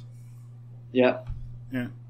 But, cool. So that's one thing. The other thing that that I noticed in the MovNat curriculum, at least the way it was taught in the instructor's manual, is that they're very purposeful in talking about mindfulness and breathing, and they talk about position, surface of support, base of support, all those engineering terms and biomechanics terms and sequencing, timing, body weight shift, body weight transfer, tension, adequate tension and relaxation. So all those subtleties, like you said, they have to do with the nervous system and motor control and integration of the entire system. Yeah. Yeah. It's fascinating too. It's a thing that I liked about it also. Found it fascinating. And I think Danny Clark is responsible for a lot of that. Yeah. Getting in there and really developing the programming and some of the ideas. I don't know who else. I hate to leave anybody out, but I only know what I know.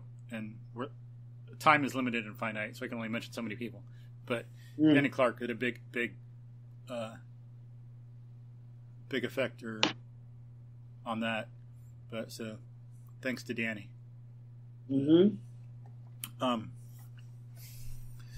So now these other people, like the La Sierra, have you looked at the things more closely?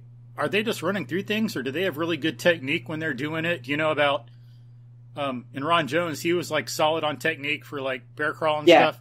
Yeah, Ron Jones was a real stickler in terms of technique, and especially in his restorative movement workshop. Now, the way Stan Laprati taught, I imagine Laprati was very much a stickler, but I also realized that when you've got, I mean, I can speak from experience, when you got 80 or more high school students in a class at one time, you know, it's a bit challenging. There are methodologies on how you maintain good technique. You know, of course, I mean, one method that we use is I identify the kids who have great foundation, great technique to begin with, you know, or who pick it up really quick, and they become my models. You bring them up to the front, so everyone's modeling themselves after those who have technique, and then you realize a certain percent of the population, either they don't have good technique, either because of lack of motor control, but also because of, you know, previous injury, or they're compensating in some way, or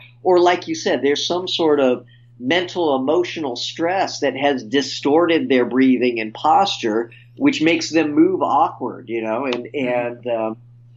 and so part of that process of learning is to peel back the layers of the onion and to teach them how to feel, you know, get them in their body, feeling the movement as it's supposed to. A real simple way that I do with a lot, like when I want to teach a student how to hinge properly, and I realize that they have real weak core, or they've got the iPhone, you know, the iPhone posture. Yeah. I take a 5-foot. So really quick, so folks, iPhone posture, you know, that's the kind of, I describe it as like a turtle. The person has instead of being straight up, head set upon the spine, all straight like a rod, it's bent forward like a fishing pole under a load with a fish. So the head is curved forward. Instead of being over the shoulders, it's like ahead of the body, and the spine is curved up on top. Kind of like I say, like a fishing pole under a load. Or do you have any other image that might help folks like grasp what you're saying? Yeah, like a C shape. It's like a C shape. Yeah, or like C or J or something. Yeah. Mm-hmm. Yeah. Curved forward. What do they call that? Not hunchback, but there's another word for it. Kyphosis, I believe, is the medical term. Okay. Anyway, go ahead. Yeah. What we can do is, you know, I'll take a young athlete and I'll have them stand up against a wall and ask them, you know, can you feel your head against the wall? Can you feel your middle back, your shoulder blades, in between your shoulder blades? Can you feel that against the wall? And then can you feel your hips against the wall? So you have those 3 points of contact. And then I'll take a 5-foot wooden dowel or 6-foot wooden dowel, and I'll use that dowel in the same place, have it touch their head, their mid-back, and have it touch their hips, their sacrum. And then I'll ask them to bend forward or hinge at their hips so they maintain those 3 points of contact. So as they move forward, they're learning how to pivot from their hip while maintaining the neutral spine posture. Cool. Nice. But yeah, it's unfortunate because like Kitty Bowman calls it casting, on the metaphor of like your arm in a cast. When you put your arm in a cast, you know, maybe you need it to set a bone, but then it makes your arm weak. Yeah. And for some stuff, you can be like, you got to work to get out of that position again and get full range of motion again. But furniture does that to us, because not all furniture was designed for optimal human function and for really based on our biomechanics. Because I mean, when someone designed furniture a long time ago, did they just want something they could sit on, or did they have like full total scientific awareness of how the human body functions and what we need? I don't think so. You know, it's just like slop it down and sit.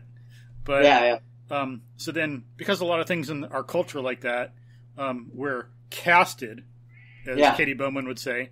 We got these like casts that kind of make us weak and deform us.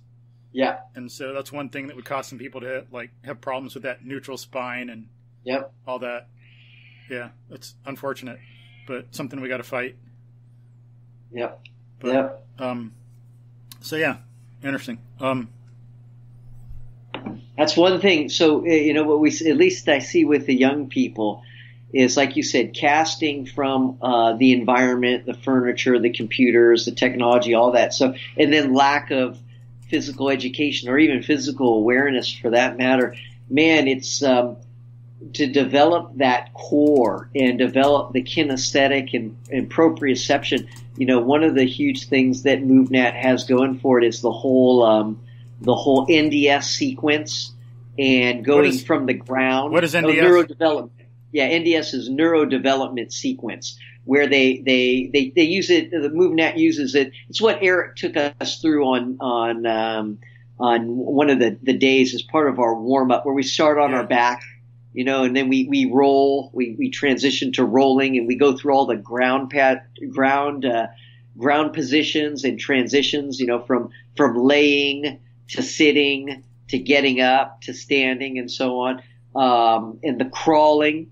I think rolling and crawling and getting up and stuff. Man, you'd be surprised how that it does so much to wake up a young person's nervous system and activate their core strength. Yeah, and folks can listen to prior podcasts to learn more about some of that, like with Janet Oliver, neurodevelopment specialist. Mm-hmm. We get into some of the importance of that and some of the consequences later in life of traumas or injuries or things that don't happen. Like if something, doesn't happen when you're younger, it kind of affects later in life also, not just like traumas or injuries. But yeah, fascinating stuff. We're going to have her on again, but what she said so far is just like mind-bogglingly fascinating. But, so NDS, what isn't it also called, another way to put it, is it natural developmental sequence or just neurodevelopment sequence? Just from the MovNat literature, I think they just call it neurodevelopment, but it could be natural development as well. I have to check that. Yeah, I guess either way you can look at it, it's still like kind of appropriate for a person. But yeah. So some of these people like at La Sierra, so you could go there and they've got some of these same exercises as MovNat, some stuff different. They got technique down. So what are some of the differences? Like if you went there, so you think you could teach breathing or you could help with the logical progressions and the developmental sequence? Yeah, here I want to correct myself. You're right. The MovNat literature describes it as natural development sequence. Okay. You are correct. Okay, cool. Thanks for looking at that. Yeah. So in terms of, differences in so the La Sierra program. I mean, first of all, let me go back. La Sierra High School doesn't exist anymore. It closed down, I think, in the 70s. Okay. Yeah, but the documentary kind of highlights its legacy. And actually, it brings back a lot of the alumni who are in their 60s and 70s. And you see these folks are still fit. And they're talking about, oh, man, this was like the greatest thing that ever happened to me. I learned habits that I've carried through the rest of my life. I'm still in great shape. Yeah, that was what was really powerful. So again, what I saw with the La Sierra program is it was very calisthenics based. It had a lot of variety of movement, but the one thing that I wasn't there and I don't have quite the information that Ron would be able to shed on it, is my understanding, and I see this all the time, is for a youth who does not have a very strong movement foundation, or even an adult or someone who hasn't had some sort of exposure, if you throw them into an environment and ask them to perform at a very quick and high level with only just, the model in front of them, demonstrating good technique, they might not get it. I see youth all the time under kind of that fight or flight response, struggling to keep up with the technique, but they're reverting back to what they know, and what they know is incorrect timing or patterns, right? Yeah, I see that a lot, for example, in the hand-foot crawl that people call bear crawl. Exactly. A lot of people do that in a way that's like, maybe it kind of works, but it's not good technique. It's not integrated in with all their other movements. It's not done in a way that'll really benefit them. Yes. Yeah. So. And what I found in the martial arts community, there's a saying that slow is smooth and smooth is fast. And so when learning a motor skill, you first learn it very slowly and with control. And as you develop repetition, and Chris Sommers talks about competence building confidence. The more reps you do, the more competent you become with the skill, then the more confident you get. So as you put in your time and you do your reps, the skill becomes faster and faster, and then you can speed up. So again, kind of my approach is I'm very intentionally with that. In starting a new student, I start them slow. And for the returning students, it's, a lot of them, they say, oh man, this is boring. But I remind them, I say, look, there is no limit to the refinement of your skill. So even if you're doing this for the 10,000th time, I still want you to find something new you can learn from doing this slow. So we start them off slow and really feeling what's going on with that posture and breath, and then gradually adding speed to the process. Sometimes that might be a good regression for some people, have them do it at a certain level, because I noticed that's one thing. I don't think I would have liked going slow as much when I was younger or before I knew much and when I'd work out in a gym. But now it's like I use slow movements a lot, and I think it's very important. I'll be up on a log, and I'll see how long I can take to lower myself onto the ground with one leg. One leg's on the log, the other leg's going to be on the ground. Yep. I mean, try doing that. Most people can't. Even like high school, college football players, they don't have the control. Yep. They just kind of give up. That's right. They start going down a little bit, then they just fall. I've seen it. I know it.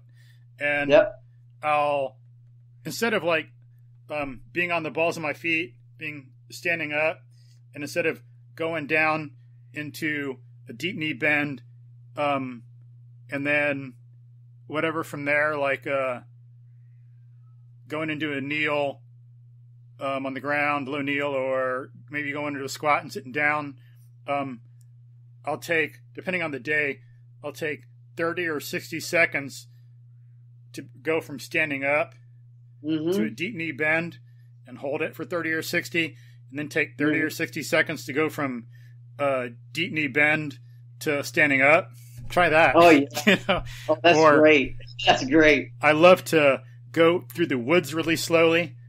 I'll get out in some woods, and, it's called stalking, of course. Like, not like stalking a person, like the way some people use the word, but stalking like hunting and stuff. And I'll just like stalk through the forest really slow, stand up, have to like bend my knees and step over something, bend down underneath something, get down and crawl on my belly, crawl on my, do a hand-foot crawl or a hand-knee crawl, and move really slowly and smoothly and try to be really quiet. And it's good there because you can tell you got leaves and sticks. And if a leaf or stick makes noise, then you're not being mindful enough about where you're stepping, and you're not going slow enough. Whereas you can do it inside too and go really slow, but then you got all this like feedback in a complex environment outside, which like adds a lot to it. So that's really, really, really valuable. And that's something that to some extent people might appreciate when they do more, get into it more and do more advanced stuff. Or if they get out, the first time they might do some stalking in the woods, they're not used to it and they don't know what the hell they're going to get out of it. And it just seems kind of stupid. People have even told me that. I take them out. First thing we do to warm up is like do some stalking in the woods, and they don't like know what the hell's going on because they don't know how to control themselves or get anything out of it. They don't know how to get anything out of it. Then we do some other stuff, and then they can look back on it and, oh, okay, that now that we've done this other stuff and I have time to process, okay, I see like what I could have gotten out of it if I would have known better.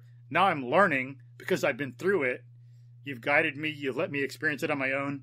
Now I can go back and like start to do that a little more. Yeah. But, so yeah, that's really a challenge to like, and then you gotta, indoors it's all regular and uniform, kind of boring, but outdoors, you know, very complex fractal environment. Yeah. It's just set up and like slinking in between some trees and deciding where you're going to go and going under this, like this bush here and then stepping over this limb here. And then there's this dead log and you just go with what's there and you have no choice, you know, you can choose your path, but it's all complex, you know, but yeah, that's really, really great, valuable stuff. Slow is a real eye opener. It certainly, it makes a person acutely aware of where their movement deficiencies are. Like you said, they're weak, you know, and it exposes them, you know, hey, I compensate by powering through this when I don't have the motor control when I go slow, you know. And then the other thing, like you said, it's with the nice thing about slow for working with young people is a lot of our young people are really tight. They're really tense and they're really stiff. And going slow actually is a form of dynamic for them too, where they get that full range of motion. Dynamic flexibility, dynamic stretching. Cool. You know, when you have them go like a slow squat or a slow split squat, all of a sudden they're like, oh wow, I'm getting to stretch things out that I normally don't stretch, you know, or lengthen. Yeah, good get point. To lengthen the tissues. Then you get to focus more on posture, alignment, breathing. That's right. It becomes very mindful. That's right. It becomes very mindful. And mindfulness too. Yeah. Yeah. Yeah. It's interesting. And so that's some of the stuff that these other folks maybe couldn't provide. I mean, they got a great system and they developed it. And in the course of the day or the few hours that I had with them, it wasn't talked about to the extent that you have it laid out in the MovNat level 1 and level 2, you know, instructor's guide, and as well as in Irwan's The Practice of Natural Movement. You know, he does a good job about talking about a lot of that stuff too. Yeah, no telling what else we can integrate with it. So it's not like this is the be all to end all. Just like no, Newton did a lot of great work, and then along came Einstein to build on that. Einstein didn't contradict Newton, as some people with a bad philosophy of science think. He built on it because that's right. We don't. I mean, what do we use to get to the moon? We use Newtonian physics.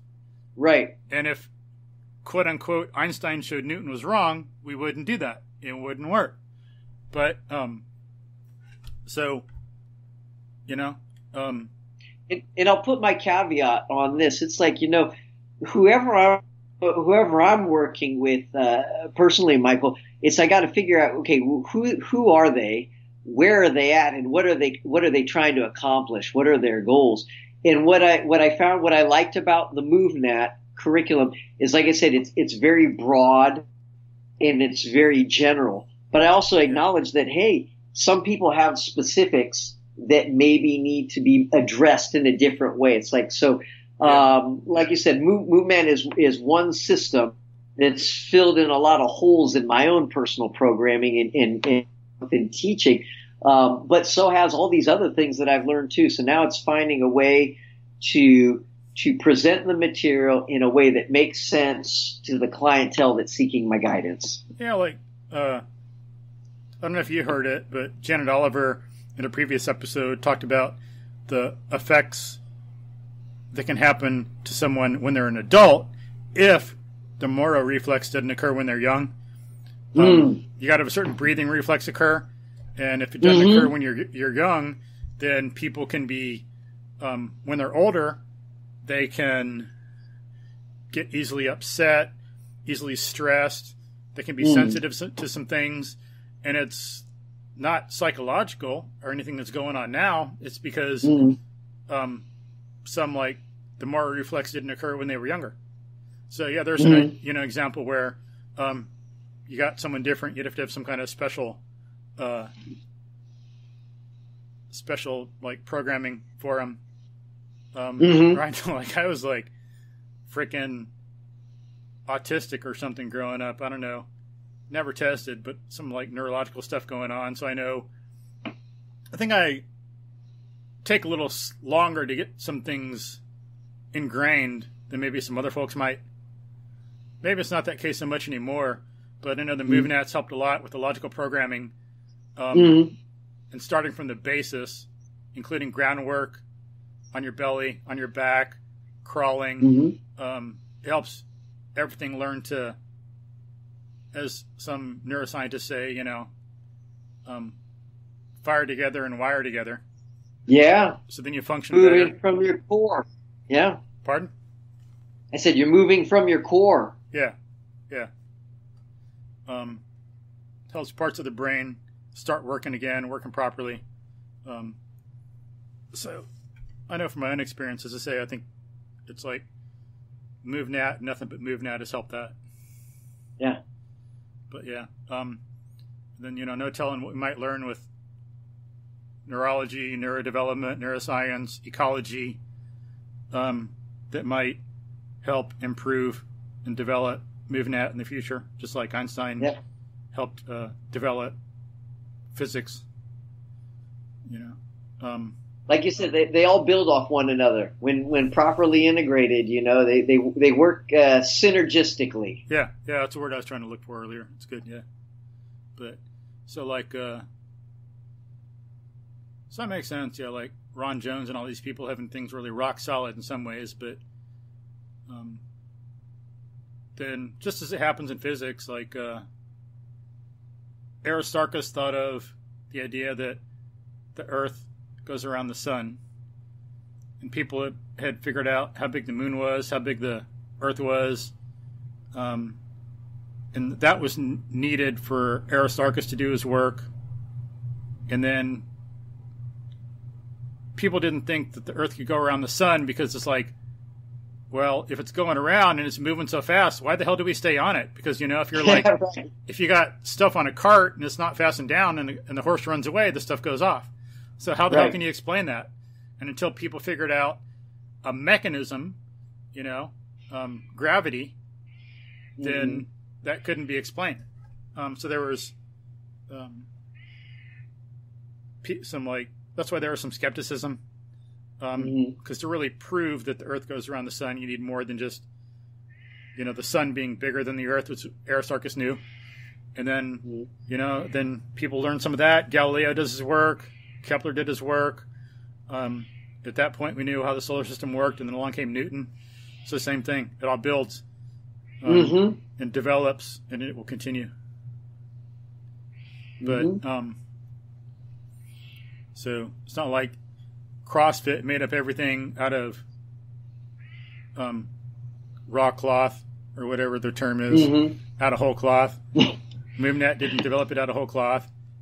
And a lot of these people even say it's good. They identify and recognize their roots. Yeah. Yeah. Yeah. But so...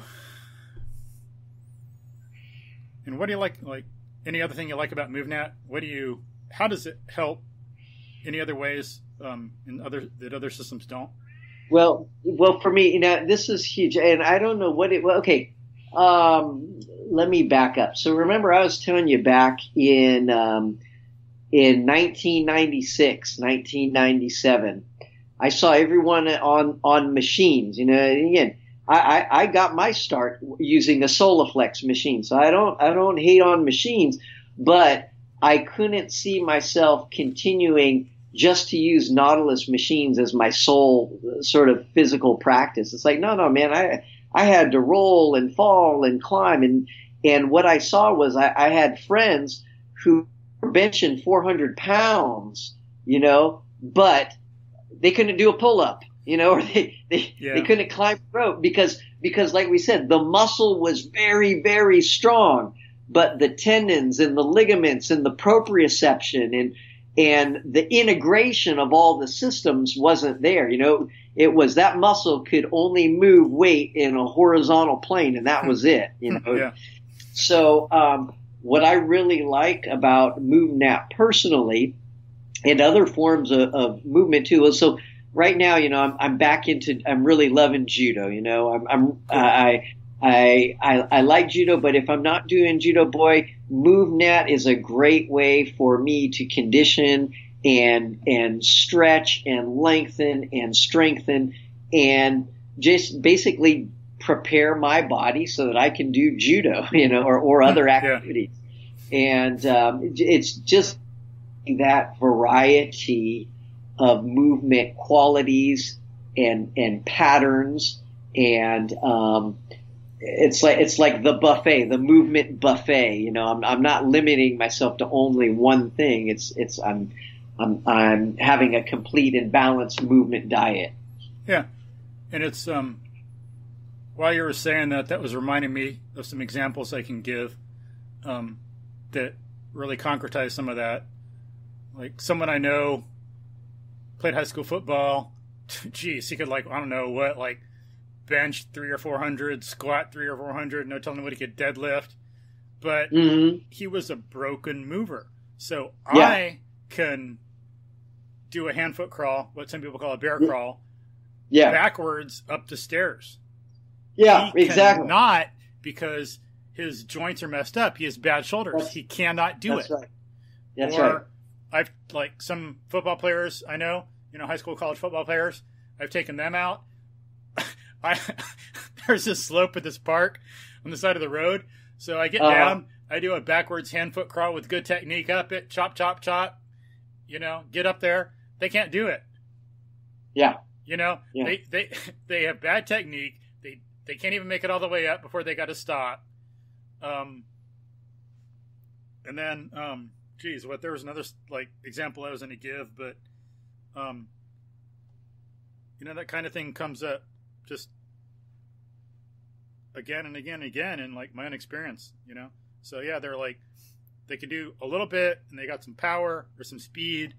They got limited movement, but they're broken movers, or really they're undeveloped and not optimal because of the culture and their programming. So yeah, it's only an I owe it to MovNat, And so that's I'm right on the same page with you. There's certain MovNat or MovNat movements that strengthen the joints and ligaments that you just don't see in more mainstream programming, whether that be weightlifting weightlifting is great, running is great, but until you do a downward, a bear crawl down set of stairs, man, your shoulder, you work tendons and ligaments and muscles you never knew you had until you do that. Yeah, or I'll do a hand-foot crawl on a maybe 2-inch diameter pipe.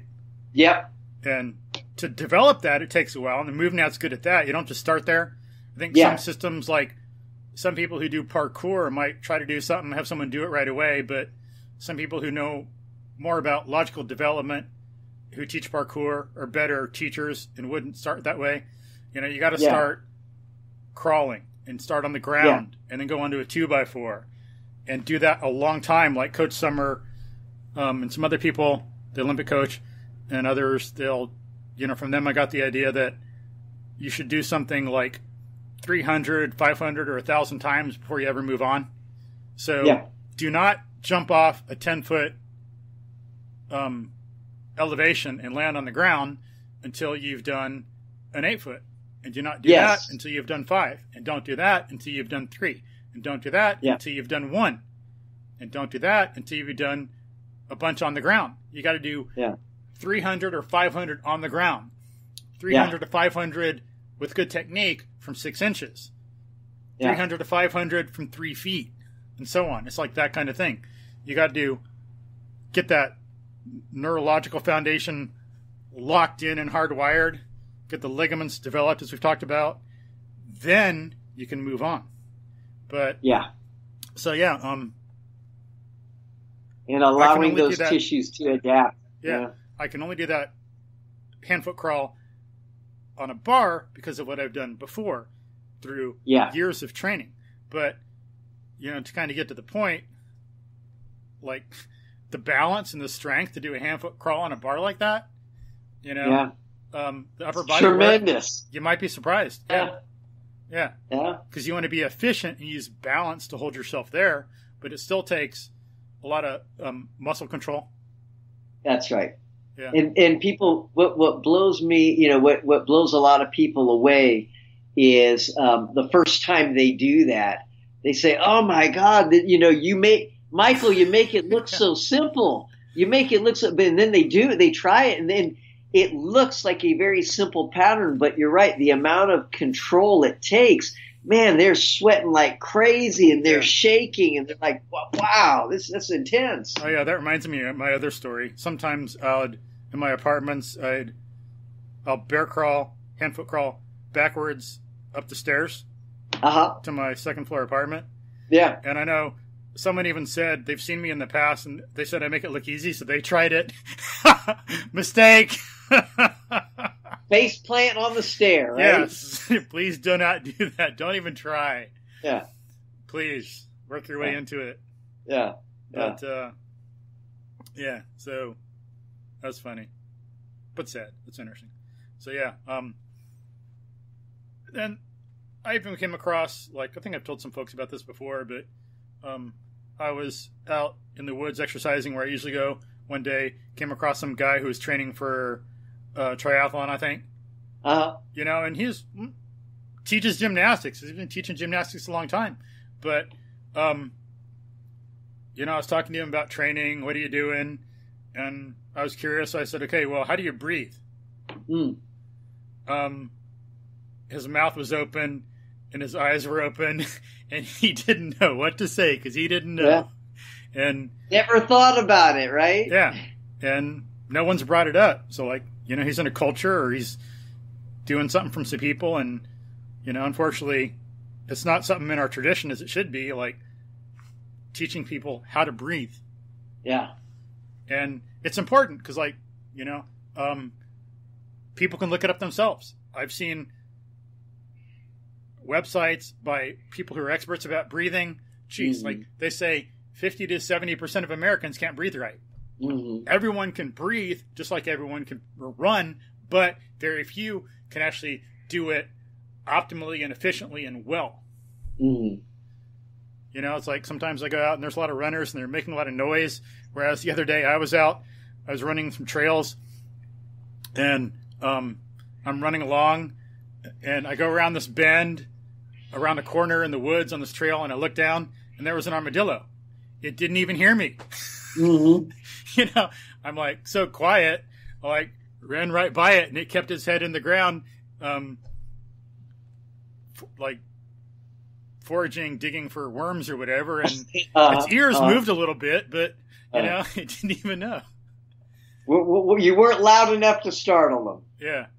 So that was interesting. Then I tried to take a picture and that was a mistake because I got my cell phone's in a pocket and it's a zipper pocket and I moved the zipper too fast and it made a noise and then it was that off. Startled them. Yeah.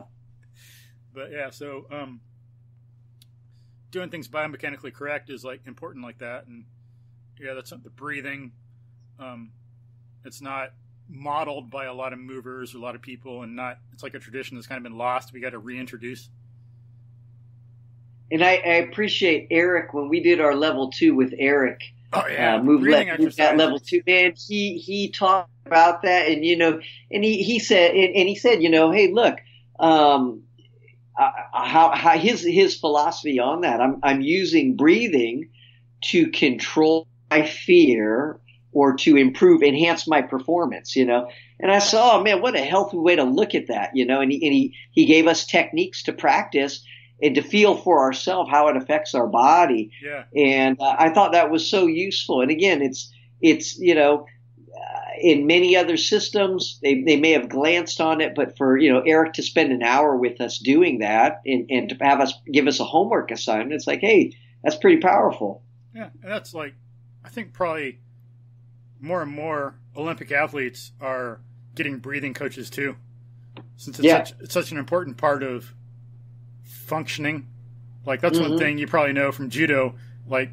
I've heard that in martial arts, one thing someone can do to help subdue the opponent is put a knee or body or elbow in their ribcage. In their diaphragm. They can't breathe. Yeah. You can't breathe. They lose power. They lose energy.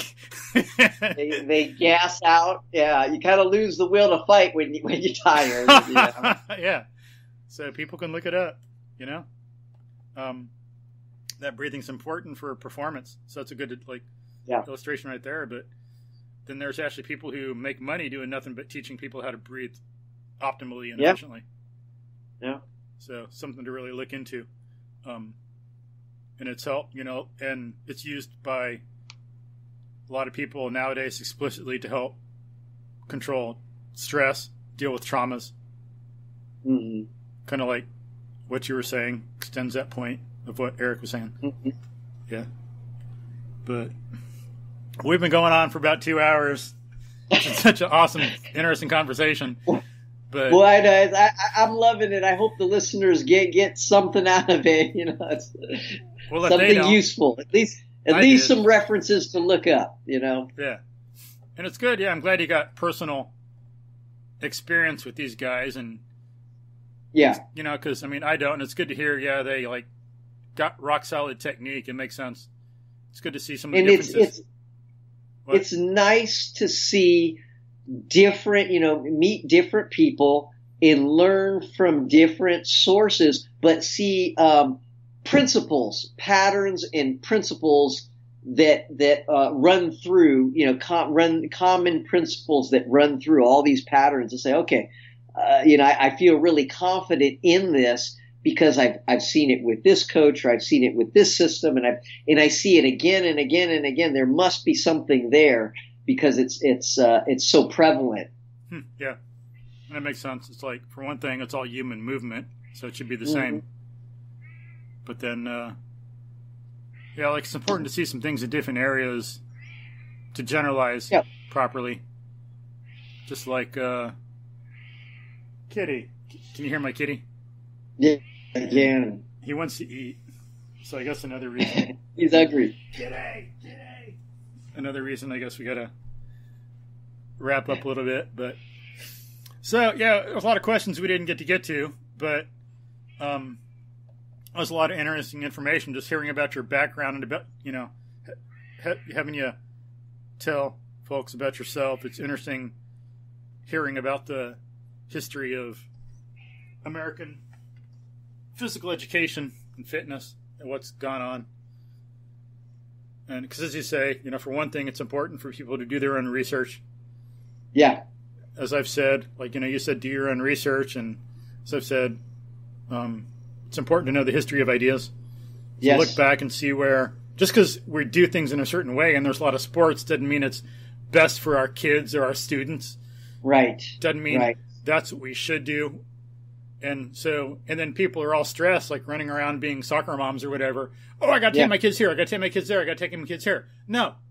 Take them to the park and let them play. Yeah. And then, de-stress or do something else or play with them. Yeah. Because, some people think they're too busy to exercise. Well, maybe they are in the way their current life is, but they can still have their children develop well and have themselves develop well. By just restructuring. Yeah. And doing a lot more things at one time, like whatever you want to call it, multitasking or stacking, as Katie Bowman calls it. I just like to call it integrating more things into your life. Mm-hmm. So what Katie Bowman would call stacking, I just call integrating things. So for example, when I'm out in the woods, sometimes I can do many things at one time, like picking up trash. A lot of people would think, well, picking up trash, big deal. What does that matter? Yeah, you come try picking up trash with me sometime. It's talk about stacking or multitasking or integrated movement. If I know you're jumping over logs and climbing up trees and stuff to get that trash. So it's not as simple. It's not as simple as someone would expect it to be. Yeah, so I'm working on mobility, moving really slow, crawling, walking, crawling on my belly, seeing plants or animals that I take pictures of or tracks. So I'm like constantly focused on what's around me because I got to watch for snakes for one thing. That's right. I don't want to get bit, and I don't want to step on one because I don't want to hurt them.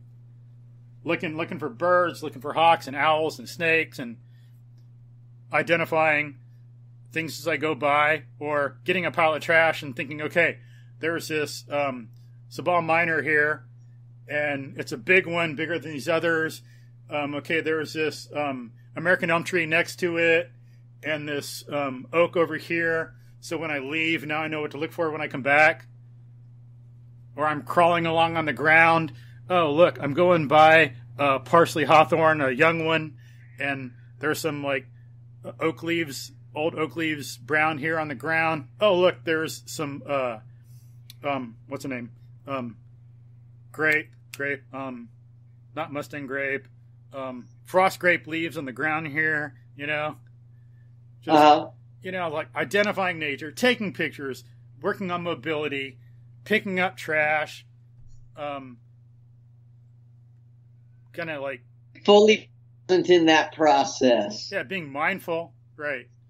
So there's a lot to it. You can go out instead of like playing soccer and blah blah blah, and then you get the social activity by having your kids bring their friends, go run around in the park, play, do stuff like that. But if we just restructure things, then life will be less stressful. We're moving, so we're working out that stress, as we talked about earlier in the podcast. About that's one way that some animals do that. Move. Mm-hmm. It's almost thing I think about is when you're moving like that, it's there's that whole neurophysiological cascade that's happening internally, and it's almost like you're able to digest thoughts and emotions and feelings and process them through as you move. You're creating internal movement, which is kind of washing the system from the inside out. Yeah. Nice way to look at it. It's true. And if you're out in the woods, you got that silence. Mm-hmm. So it'll give new meaning to the old phrase that maybe a lot of people have heard: silence is golden. Mm-hmm. Go out in nature, and it's really, and then people are learning more about how it's really good for our brains. Mm-hmm. Don't go out in the woods and play your headphones, blah, blah, blah, blah, blah. Just go out and learn to hear what's around you. Yeah.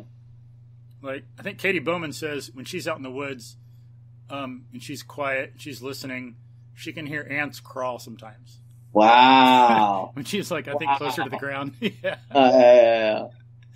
But yeah, so it always puts a smile on my face when I'm outside and I hear the birds chirping, because I know, hey, if those birds are chirping, they feel safe, and if they're safe, then I know I'm safe. Yeah, good point. Right. Yeah. So anything else you want to add about MovNat, or recommend it to folks, or how it can help? Yeah, just my journey has been a blessing. I've really enjoyed this process. There's so much out there. I think it's important for people to find, to look at other people around them, or find role models. I get really inspired, watching people like you and Eric move. When I see Ido Portal do his thing on YouTube, or gymnastics, wrestlers, judo. I mean, I watch these guys. Even, who really inspires me when Mike Tyson went at his prime, just to say, wow, just poetry in motion that develops such a sophistication of rhythm and timing and sequence. And boy, that really inspires me and keeps me wanting to learn. And we've made a lot of the same. I know Chris Sommers. I followed. I listen to him because I want to know about how do the gymnasts train their connective tissue, their tendons and their ligaments and bone to withstand the sort of loads they put on their body. Yeah. How do they prepare their body for that sort of conditioning and that intensity of training? Using, think about it, they're using relative their body strength. You don't hear a whole lot of gymnasts, doing power lifts or Olympic lifts. They're just getting their reps of doing gymnastics, of doing body weight, their movements, right, and conditioning. Who else? I think the gold medal body people do a good job. Mentioned Ron Jones. Another guy I've seen recently on the internet, his name's Cameron Shane. He's got some martial arts down in Los Angeles. It looks really interesting, kind of hybrid of different movement systems. He just moves great mover. But like going back, how did I get into MovNat? I think MovNat provides a really nice solid foundation of breadth and depth. And I thought I took the curriculum, the way it was laid out and the way to teach it. It really helped me as a movement coach and a strength and conditioning coach, as a PE coach. Just, boy, this is information I'd like to impart to the people that I work with that I think will benefit them both, but from years to come. So yeah, and like that reminds me too. I was going to say earlier, but I forgot. But Cameron Prado here in town says the same thing. He's like, he learned a lot from parkour. Could be a really good mover. Was very good at it. Did some yoga. Did some martial arts. Knew a lot as it was. Would have been fine. But I haven't found the article. He said in an article, I got to see if I can find it again. But he said that it wasn't until he studied MovNat that he finally understood human movement. Yeah. He was good. He's a great practitioner of parkour. But that is what finally gave him the key that he was looking for. I think I've heard that from other folks too. I think kind of unlocks something, just or ties, connects the dots, just does something. So, okay, here's a piece of the puzzle that I needed. Yeah, probably kind of like Newton coming along. You got Galileo and Kepler and all this other stuff, and then Newton comes along and it's like, as some people said, I forgot who the author was, but someone in history said something like,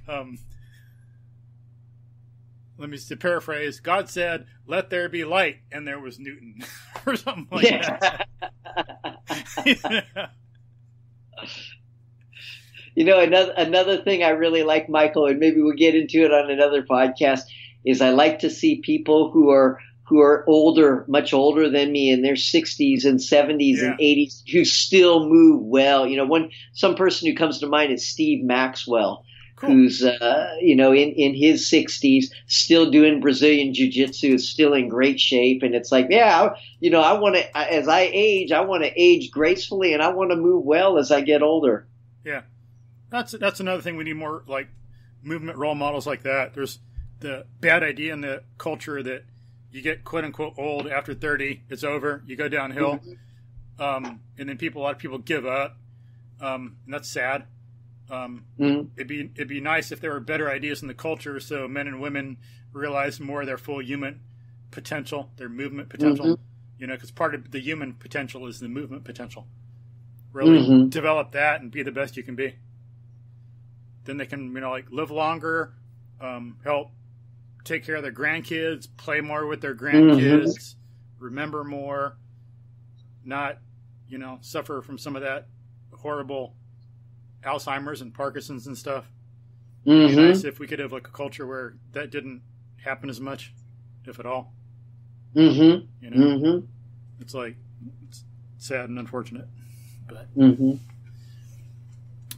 so dig into MovNat and look at other things, like learn from different people, and then I think when you get some MovNat down, that helps you get better judgment about who to look at and who not, and what to take out of things. The more you learn, the more you're able to take and develop in yourself the biomechanically correct and be true to your nature. Kind of ignore, get rid of some of the bad ideas out there in yourself. I know, I sure have had to. It's been a journey. It's like, I wish I would have known this when I was younger, but better now than never, Sure. But cool. So like we can still, in the future podcast, would be nice to talk more about the other questions, and even like what is MovNat, developing what you were reading in the MovNat manual, kind of developing some of those concepts more. seeing what you think about them or what you like about them. Yeah. But it'd be nice, like, if you, especially if it's a next podcast, because the way you are, we're going to get another history lesson. That'd be awesome. We're going to call you Professor Jay. We're calling you a nickname now. Jay the Professor Beito. It's easy to talk about stuff you're interested in, right? I understand that, yeah. When you're passionate, you can talk about it. Yeah. Well, I sure appreciate you, Michael. I appreciate you having me on the show, and I appreciate the videos you post. You know, when I look at your Facebook or I look at the YouTube, it's like it's fun. That's what it is. Fun to me. It's like, wow, this is really cool, you know. And you know, you're getting ideas out there to people, and I think it can only benefit them. Cool. Thank you. Yeah. So hold on a second, Jay. Let me talk. I'm gonna tell folks bye, and I want to look over some show notes with you if you got some time, and you bet. Make sure I got some names right. So when I say bye, don't hang up. I'm just telling folks bye. But yeah. So. Oh, you want me to where they can reach me? You want me to give them my email or? Yeah, we can put that in the show notes. It's better because I don't people might be driving around or something and they can't write it down. Sure. I sure the hell don't want to contribute to an accident having people try to write it down. So I put that stuff in the show notes. Yeah, I'll give Sounds good. We'll put contact info and maybe a bio in there, and so yeah. So people around the country, coaches, college, high school. Remember, Jay can help you out. It's like you got a great program, but we can always improve, and we should. We should care about our athletes, the job we're doing, because if they function better and are healthier, it reflects on us. So, you know, you're at some college, you're a head coach, you can get Jay there to help develop your volleyball or football or track program better. Your athletes function better. They're healthier in the long run. That makes you look better. So, you know, and it's good for your athletes, and it's the people you care about. It's in everyone's interest. So, we'll put information there. So, individuals, coaches, school personnel, whatever, you can contact Jay for consulting or some information. So great podcast. At least for me, I enjoyed it. At least if I'm the only listener. I enjoyed it. Oh, well. Yeah. It'd be 2 listeners, me and you. Hey, you listeners, I hope you enjoy as well. God bless you. But, so I hope you enjoyed it. It was like a great beginning discussion with Jay about movement and MovNat and what you can do and the history of it. But, again, if you hope you enjoyed the podcast, and if you find the ideas valuable and worth sharing, then please, share it with friends, share the podcast with friends, leave a rational review. Please leave some 4 or 5 star ratings. Or heck, if you hate the show and you want to totally trash us, please say, this is the worst show, it's the worst information, this is destroying people. Go for it. Bring it on. I dare you. But, share it with coaches, please, athletes, professional, high school, college,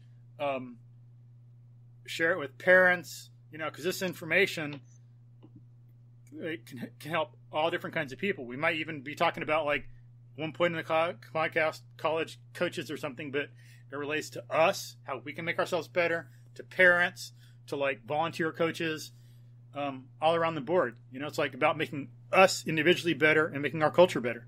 So please share it. Please leave some reviews. And, if you find it valuable enough and you want to donate, give some contributions, we'd appreciate that. I'm a starving artist. I'm not Bill Gates. I can only afford so much. So if you want to help us get better microphones, help Melanie get a pair of headphones, help us have better software, we could maybe have shirts for the podcast, have stickers, coffee mugs, or something like that. If someone can design something like that, get something set up, we can get that going too. I'm only one person. I can only do so much as it is, especially for Jay. He's such a jerk. It's probably going to take 10 hours to get these show notes. Usually it takes 5 or something. It's writing up the show notes, putting the stuff there, editing the thing a little bit, recording the show an hour, like 3 to 5 hours for show notes, and I got to prepare beforehand. But for you, all this history, I'm going to like write a book. Jeez. I hope you make a ton of money. Yeah, like zero. But so yeah, if you could donate and help out, it would be great. We'd appreciate it. But again, thank you for listening. If you have any questions, let us know. Write to Melanie and complain that she wasn't here on the show. You need to listen to my ugly voice. Thankfully, you don't get to see my ugly face because it's not video. But anyway, hope you enjoyed it. And we'll be talking to Scott Harris about science next. That'll be from me later on today. You get to hear it later. I got an hour and a half to go. And so appreciate it, folks. Thank you. And we will talk to you all soon.